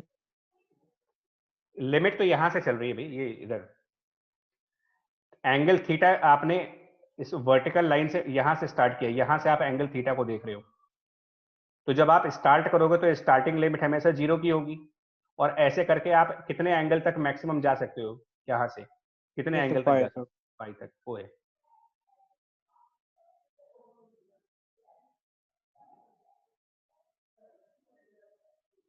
चलिए इसको देख रहे फिर से एक बार करना अपने आप। मैं कोशिश कर रहा हूं और भी एग्जांपल्स को जल्दी से कंप्लीट करने की।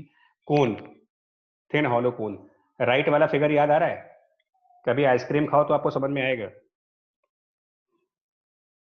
ऐसे ही वो रिंग के फॉर्म में कोन बना बना के निकाल देते हैं आपको। क्या इसको भी कलेक्शन ऑफ रिंग्स नहीं मान सकते? राइट वाली फिगर देखो, सॉफ्टी वाली। हाँ जी बोलो, क्या hollow cone collection of rings है, राइट फिगर को देख करके समझ में आ रहा है कि कोनिकल बॉडी बन रही है, ये कुछ कोन जैसा ऑब्जेक्ट आ रहा है ये। Yes sir. सर तो वो रिंग जैसा हो गया, तो इसमें भी एक रिंग चूज कर लिया मैंने, डीएम एक रिंग के फॉर्म में ले लिया। और डायमेंशंस कैसे दिखा रहा हूं मैं, पहले राइट वाले फिगर में दिखाऊंगा। स्लांटेड लेंथ के अलोंग x डिस्टेंस मान लेंगे और आगे इसकी विड्थ को हम dx मान लेंगे, स्लांटेड लेंथ के अलोंग। अब इसको ऑन पेपर वाले डायग्राम में देखो, स्लांटेड लेंथ के अलोंग इसको x मान लेंगे और ये dx मान लेंगे। कितना सरकमफ्रेंस है इस रिंग का? अगर मैं कोन का हाफ एंगल थीटा मानता हूं तो थीटा और x के हिसाब से ये जो रिंग है ये कितने रेडियस की है भाई? x sin theta. सरकमफ्रेंस कितना हुआ इसका? 2 पाई x sin थीटा। ठीक है, तो पहले तो डीएम निकाल लेते हैं क्योंकि प्रॉब्लम यही करता है। देखिए डीएम कैसे आएगा, total mass by total area of cone, उसका कर्व्ड सरफेस एरिया, कोन का कर्व्ड सरफेस क्या होता है फॉर्मूला उसका? पाई आर एल। ये कैसे आता है कुछ पता है आपको? पाई आर एल डिराइव कैसे होता है? सर कोन को अगर खोल कर देखें, खोल के रेक्टेंगल मान यस सर यस, सोच के देखना। सर सेमी सर्कल को मोड़ के बनाते हैं कौन जहां तक। यही तो मैं कह रहा हूं, अगर आप इतना इंटरेस्ट और इतनी डीपली चीजों को समझोगे ना तो रैंक लाने से कोई रोक नहीं पाएगा तुम्हें। मैं बता रहा हूं कहां से आता है। एक सर्कल को देखिए मैं बता रहा हूं कहां से आता है। इसमें से ये एक रिंग आप चूज कर लो, एक स्पेसिफिक रिंग चूज करो, एक स्पेसिफिक रिंग, सारे को हटा दो। आप इसमें से इस एक रिंग को चूज करो, हाफ एंगल थीटा माना था हमने। कितना सरकमफ्रेंस है इस रिंग का? x sine theta. क्या रेडियस नहीं होगा इसका? बताएं, अगर ये एंगल थीटा है और स्लैंटेड लेंथ x है तो क्या हम कह सकते हैं कि यहां पर जो रेडियस बनेगी वो x साइन थीटा की बनेगी?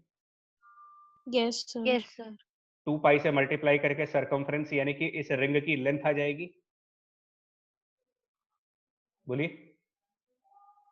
यस सर और इनटू dx, मतलब इस रिंग को खोल करके देखें तो रेक्टेंगल बन जाएगा ना। यस सर तो ये डीए बना, इसको बोलते हैं डीए, मतलब रिंग का एरिया। और इसको इंटीग्रेट करके पूरा एरिया आता है आपका। दिखाता हूं कैसे आएगा। इसको जब पूरा इंटीग्रेट करोगे 2 पाई एक्स साइन थीटा dx, और ये x स्लैंटेड लेंथ है तो इसकी लिमिट 0 से टोटल स्लैंटेड लेंथ की रखो, टोटल स्लैंटेड लेंथ l मान करके। तो ये 2 पाई बाहर हो गया, साइन थीटा बाहर हो गया, और x dx को इंटीग्रेट करेंगे l स्क्वायर बाय 2। और साइन थीटा को क्या रख सकते हैं अगर फाइनली इसका रेडियस r बन गया हो तो? अगर फाइनल रेडियस इसका r बन जाए और फाइनल स्लैंटेड लेंथ l बन रही है इसकी, क्या साइन थीटा को कैपिटल R बाई एल कहा जा सकता है? R/L और इंटू एल स्क्वायर बाई 2। ये देख लो क्या आ रहा है, पाई आर एल। यहाँ से प्रूफ, ये प्रूफ होता है। और ये प्रूफ बेसिकली इस बात को कंफर्म कर देता है कि हाँ कोन जो है वो रिंग्स का ही कॉम्बिनेशन है। और तभी एक रिंग का एरिया निकाल करके हम उसको इंटीग्रेट करेंगे तो पूरे कोन का एरिया आएगा।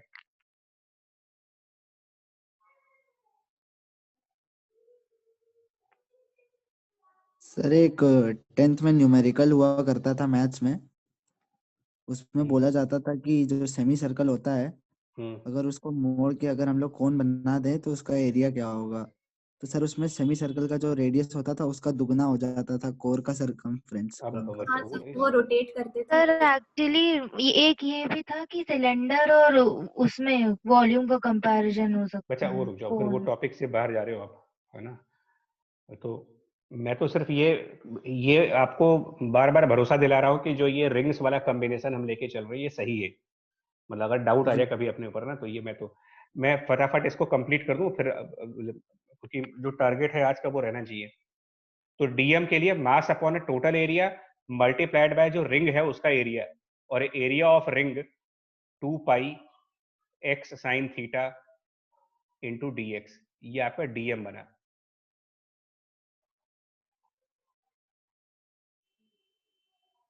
और डीएम रिंग के फॉर्म में है, तो डी क्या बनेगा फिर? डीएम एक रिंग के फॉर्म में है यहां पर, तो डी रिंग के मोमेंट ऑफ इनर्शिया का फॉर्मूला यूज करिए। रिंग के मोमेंट ऑफ इनर्शिया का फॉर्मूला होता है dm into r square. But यहां कौन सा रेडियस लिखेंगे? कौन सा रेडियस यहां पर आएगा? x sin थीटा होगा। sin थीटा का होल स्क्वायर। हाँ, ये पाई तो पहले उड़ा दे यहां से, तो m अपॉन आर एल ऊपर 2, फिर यहाँ x, यहाँ साइन थीटा, यहाँ dx, ये dm की जगह आ गया, और आर स्क्वायर की जगह पर यहाँ पर x साइन थीटा का स्क्वायर। ये एक डिफिकल्ट पार्ट पढ़ रहे हो इस टाइम पर तुम लोग, ये di है। और फिर i निकालने के लिए इसको इंटीग्रेट करेंगे, जिसमें x 0 से l तक का होगा, क्योंकि x हमारा स्लांटेड लेंथ है, तो हमारी टोटल स्लांटेड लेंथ l के बराबर होगी।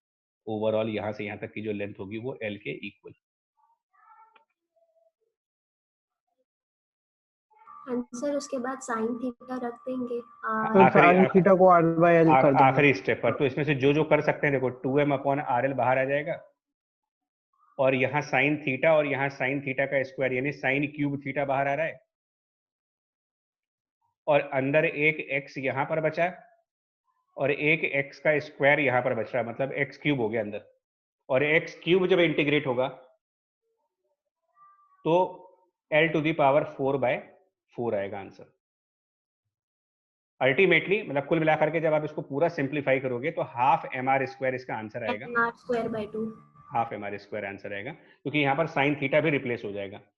फाइनली साइन थीटा को आप क्या कर सकते हो, कोन का रेडियस कैपिटल R अपॉन उसकी स्लैंटेड लेंथ L। ये सब मैथ तो को लगानी पड़ेगी इसमें, R/L।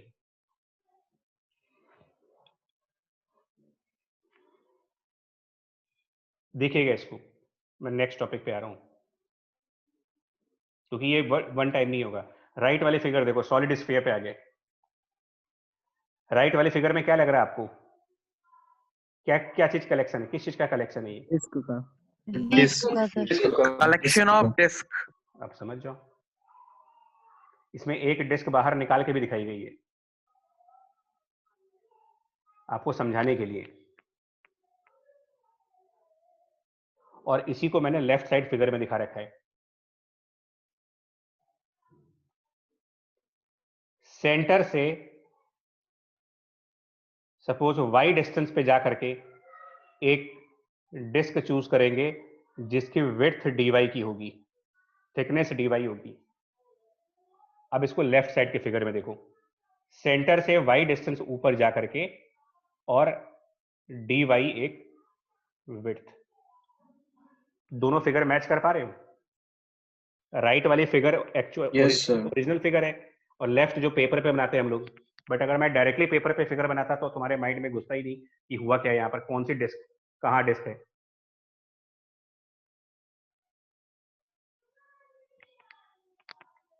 अभी कर लें आगे कि नहीं, बताओ, यहाँ तक समझ आया आपको? Yes sir. और ये जो डिस्क है इसी को मैं डीएम कह रहा हूं।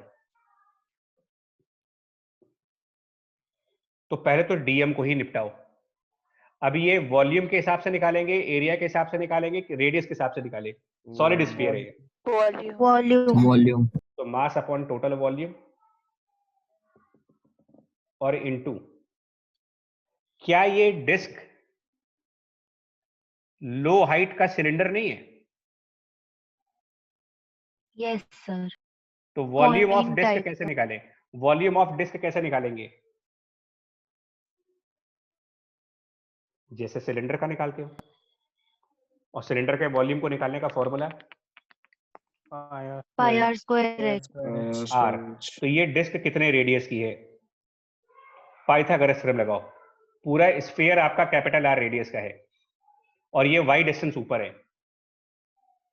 पाइथागोरस थ्योरम से स्मॉल r की वैल्यू और उसका स्क्वायर, तो capital R square minus y square, ये हो गया pi r square.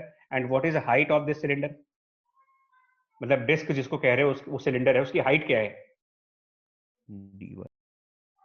dy dy, तो ये dm कैलकुलेट हो गया। अब di, तो dm किस फॉर्म में है आप बताओ? dm क्या ये पार्टिकल के फॉर्म में है, रिंग के फॉर्म में है, कोन के फॉर्म में है? डिस्क। तो आप डिस्क वाला फॉर्मूला याद करेंगे अब, और डिस्क वाला फॉर्मूला बहुत पहले, थोड़ी देर पहले डिराइव किया था यहाँ कहीं पर, इसके पहले डिस्क के केस में, it is mr square by 2। तो सिंस dm एक डिस्क है तो फॉर्मूला dm अपॉन 2 और इसके रेडियस का स्क्वायर यानी स्मॉल r का स्क्वायर यानी capital R square minus y square. अब यहां पर dm को सब्स्टिट्यूट करेंगे और फिर इंटीग्रेट करेंगे i को फाइंड आउट करने के लिए। देखो क्या बनने जा रहा है, dm सब्स्टिट्यूट करने से पहले एक पाई और पाई कैंसिल हो जाएंगे, ये 3 ऊपर चला जाएगा, तो 3m अपॉन 4r क्यूब और एक 2 नीचे और पहले से पड़ा हुआ है तो ये शायद 8 हो जाएगा यहाँ पर, और ऊपर r square minus y square है, यहाँ पर भी r square minus y square और dy, तो r square minus y square का होल स्क्वायर हो जाएगा, तो वो कुछ बन जाएगा r to the power 4 plus y to the power 4 minus 2r square y square and then बाहर dy। और y की लिमिट कहाँ से कहाँ तक रखेंगे? 0 से r, 0 से r, 0 से r, माइनस r से r, yes sir, yes sir, क्योंकि सेंटर से r डिस्टेंस ऊपर भी पीछे जाओगे भी जा सकते हैं उससे। और तो r ऊपर भी डिस्टेंस नीचे नीचे भी तो डिस्क है, दोनों तरफ डिस्क है ना, सेंटर के दोनों तरफ डिस्क है, तो माइनस r से प्लस r। इंटीग्रेशन एक बार फिर छोड़ेंगे तुम लोग के लिए प्रैक्टिस करने के लिए, आंसर बन जाएगा 2/5 mr स्क्वायर, सॉलिड स्फीयर का मोमेंट ऑफ इनर्शिया। ये जो फिगर्स तुमको दिखा रहे हैं ना बच्चा, मैं बार बार बोल रहा हूँ, सेंटर ऑफ मास पे भी कहा था, फिर तुमसे बोल रहा हूँ, समझ लो, इलेक्ट्रोस्टैटिक पढ़ने में हेल्प होगी, मैग्नेटिज्म पढ़ने में हेल्प होगी, बिकॉज एलिमेंट बार बार ऐसे ही लिए जाएंगे। Solid sphere collection of disc होता है, hollow sphere collection of ring होता है, hollow cone collection of ring होता है। ये फिगर्स आपको मेंटली विजुअलाइज करने में हेल्प करती हैं जो कहा जा रहा है।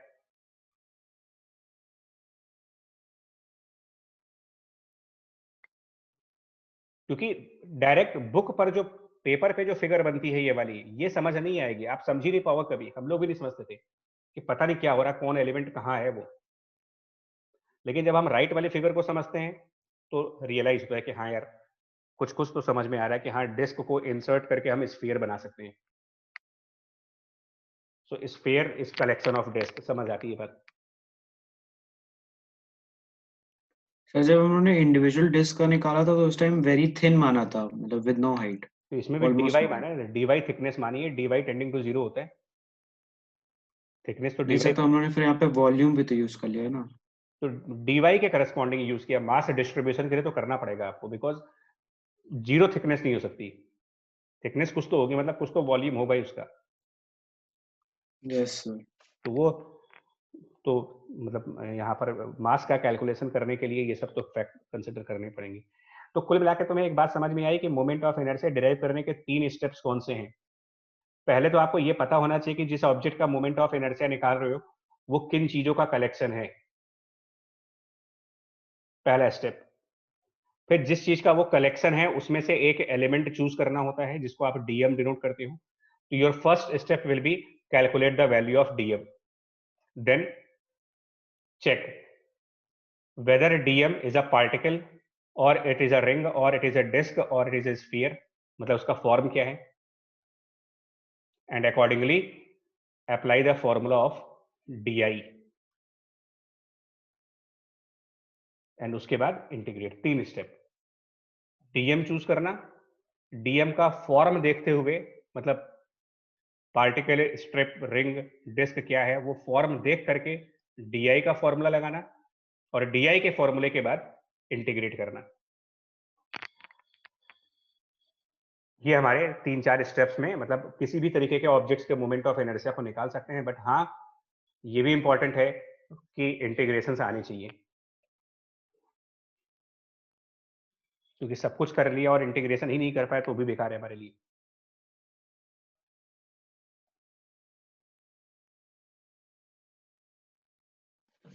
Excuse me sir. जी बताओ अच्छा। सर एक चीज ये पूछनी थी, जब उन्होंने थिन डिस्क का निकाला था तो वहां पे उन्होंने सरफेस एरिया यूज करा, क्योंकि डिस्क का एलिमेंट रिंग था यार, डिस्क खुद किसी चीज का पार्ट नहीं था, disc was collection of rings. और यहाँ पर ओके सर। डिस्क को कलेक्ट करके आप एक वॉल्यूम जनरेट कर रहे हो। यस सर समझ गया। एक लास्ट टॉपिक ये भी छोटा सा है, रेडियस ऑफ गायरेशन का कंसेप्ट है। ये बेसिक एक mathematical definition, it is defined as square root of I/m, moment of inertia by mass का square root, that is called radius of gyration. तो एक प्रॉब्लम इस पे ले रखा है, जस्ट ये सीधा क्वेश्चन आता है। सर इसका मतलब भी तो होता ही हाँ, है होता रेडियस है, ऑफ गायरेशन का। बिल्कुल होता है, सबका मतलब होता है। मोमेंट ऑफ इनर्शिया का मैंने कहा ना कि फिजिकल मीनिंग तो आज मैं ले ही नहीं रहा कहीं पर, क्योंकि वो लेने का मतलब फिर ये मैथमेटिक्स वाला टॉपिक छूट जाएगा, ठीक है ना। मतलब और बेसिकली मोमेंट ऑफ इनर्शिया का फिजिकल मतलब, जैसे इनर्शिया होता है मतलब हर एक बॉडी रिलेक्टेंट होती है चेंजेस के लिए, मतलब every object in this universe is reluctant for any change in the state of object, जिसको लॉ ऑफ इनर्शिया बोलते हैं न्यूटन में, कि हर ऑब्जेक्ट अपने मोशन के स्टेट पे चेंज को रेजिस्ट करने की कोशिश करता है। यही है इनर्शिया की प्रॉपर्टी,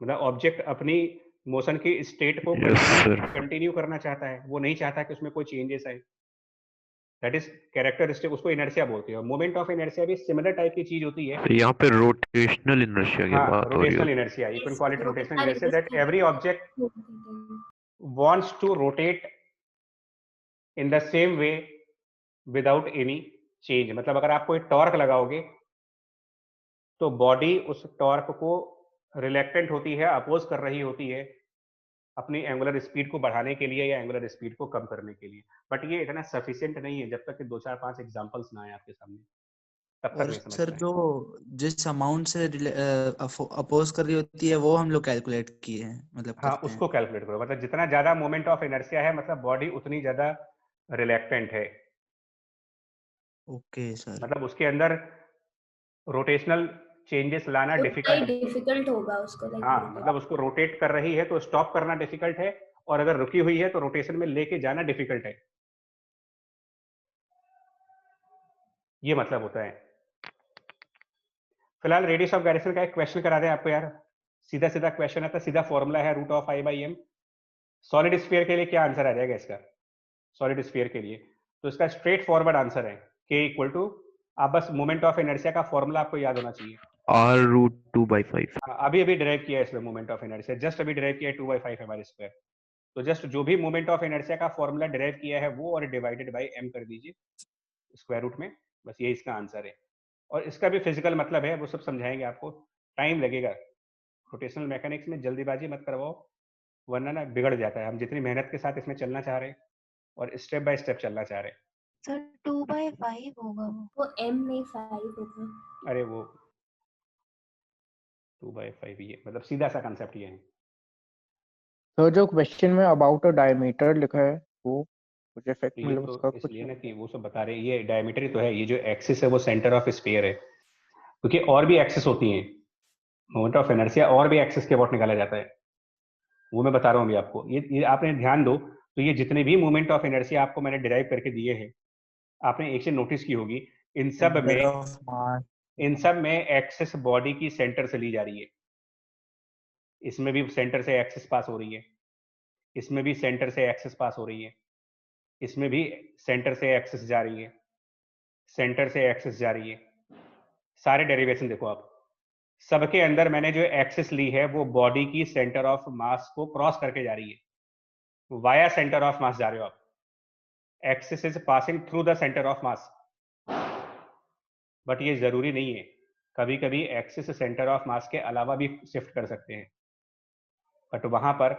थ्योरम्स का काम होता है। फिर सेंटर ऑफ मास के लिए आप डेरिवेशंस करते हो, और सेंटर ऑफ मास के अलावा कहीं और एक्सिस है तो डेरिवेशंस नहीं होती हैं, इन डिराइव्ड रिजल्ट्स को और कुछ थ्योरम्स हमको बताई जाएंगी, उनका यूज करके हम और भी एक्सिस के अबाउट मोमेंट ऑफ इनर्शिया निकाल सकते हैं। तो डेरिवेशन मैंने कुछ कराई है तुम्हें, ताकि थोड़ा सा मोमेंट ऑफ इनर्शिया का फील आ जाए आपको कि भाई कैसे होता है ये सब कुछ। और इसके बाद थ्योरम्स हैं, जिसमें दो थ्योरम्स हैं, एक पैरेलल एक्सिस थ्योरम पढ़ेंगे अभी, और एक इसके बाद एक और थ्योरम है जो कि परपेंडिकुलर एक्सिस थ्योरम है। ये दो थ्योरम्स हैं। और इसके बाद आपको एक क्यूबॉइडिकल ऑब्जेक्ट का मोमेंट ऑफ इनर्शिया बताना पड़ेगा, 3D ऑब्जेक्ट यानी क्यूबॉइड का मोमेंट ऑफ इनर्शिया कैसे निकलेगा। फिर जनरल प्लेन मोशन, इसमें आपके घरों का जो चैनल है ये इसका एग्जांपल है, मतलब ये सीक्वेंस में आएगा सब यार। कभी नोटिस करना चैनल के अंदर ये जो रॉड लगी होती है ये किस टाइप की मोशन में होती है, क्या ये ट्रांसलेट करती हैं या रोटेट करती हैं। ये जो ये क्रॉस करके लगे होते हैं रॉड है, कभी नोटिस करना। मैं देखो कितना रियलिस्टिक एग्जांपल तुम्हारे सामने ला रहा हूँ। सो दोनों साइमल्टेनियसली हो रहा होता है। हाँ, एक ऐसी चीज, हाँ, जिससे आप सही बोल रहे हो, जिससे डेली एनकाउंटर हो रहा है, बट फिर भी आपको समझ नहीं आता कि ये कौन सा मोशन है, क्योंकि फिजिक्स आप ढूंढते हो किताबों में, किसी पन्ने पर तो ढूंढते हो फिजिक्स की कहाँ लिखा है। एनीवे ये सब अगली क्लासेस के पार्ट्स हैं, मतलब आज तो फिलहाल इतना ही रखेंगे, इसके बाद थ्योरम से हम लोग अगली क्लास में स्टार्ट करेंगे। बट इसके लिए मैं थोड़ी भी ये बोलूंगा, ये जितनी भी डेरिवेशंस मैंने कराई हैं इनको एक बार फिर से ट्राई करो अपने आप, और एक बार अपने नोट्स बनाओ कि मोमेंट ऑफ इनर्शिया को निकालने के स्टेप्स क्या है। मैं वर्बली बता रहा हूँ, डीएम चूज करना, डीएम के करस्पॉन्डिंगली डीआई का फॉर्मूला लिखना, और फिर उसको इंटीग्रेट करना। डीएम चूज करने के लिए आपको पहले से ये पता होना चाहिए कि ऑब्जेक्ट किस चीज का कलेक्शन है, और अब मैंने आपको बता दिया solid sphere collection of disc होता है, सॉलिड कोन भी कलेक्शन ऑफ डिस्क होता है, हॉलो कोन या hollow sphere collection of rings होते हैं, डिस्क कलेक्शन ऑफ रिंग्स है, hollow cylinder collection of rings है, बैंगल का एग्जांपल। इस तरीके से आपको ये चीज समझनी पड़ेगी किसके कलेक्शन से क्या बनता है, और ये जो कलेक्शंस हैं ये इस चैप्टर से लेकर के और आगे के हर चैप्टर में ऐसे ही रहने वाले हैं, बदलेंगे नहीं। मतलब इन फ्यूचर कभी भी अगर मैं आपसे पूछूं कि बताओ कि स्फीयर का एलिमेंट क्या होगा, तो आपको तुरंत बोलना पड़ेगा सॉलिड स्फीयर का एलिमेंट डिस्क होता है, हॉलो स्फीयर का एलिमेंट रिंग होता है।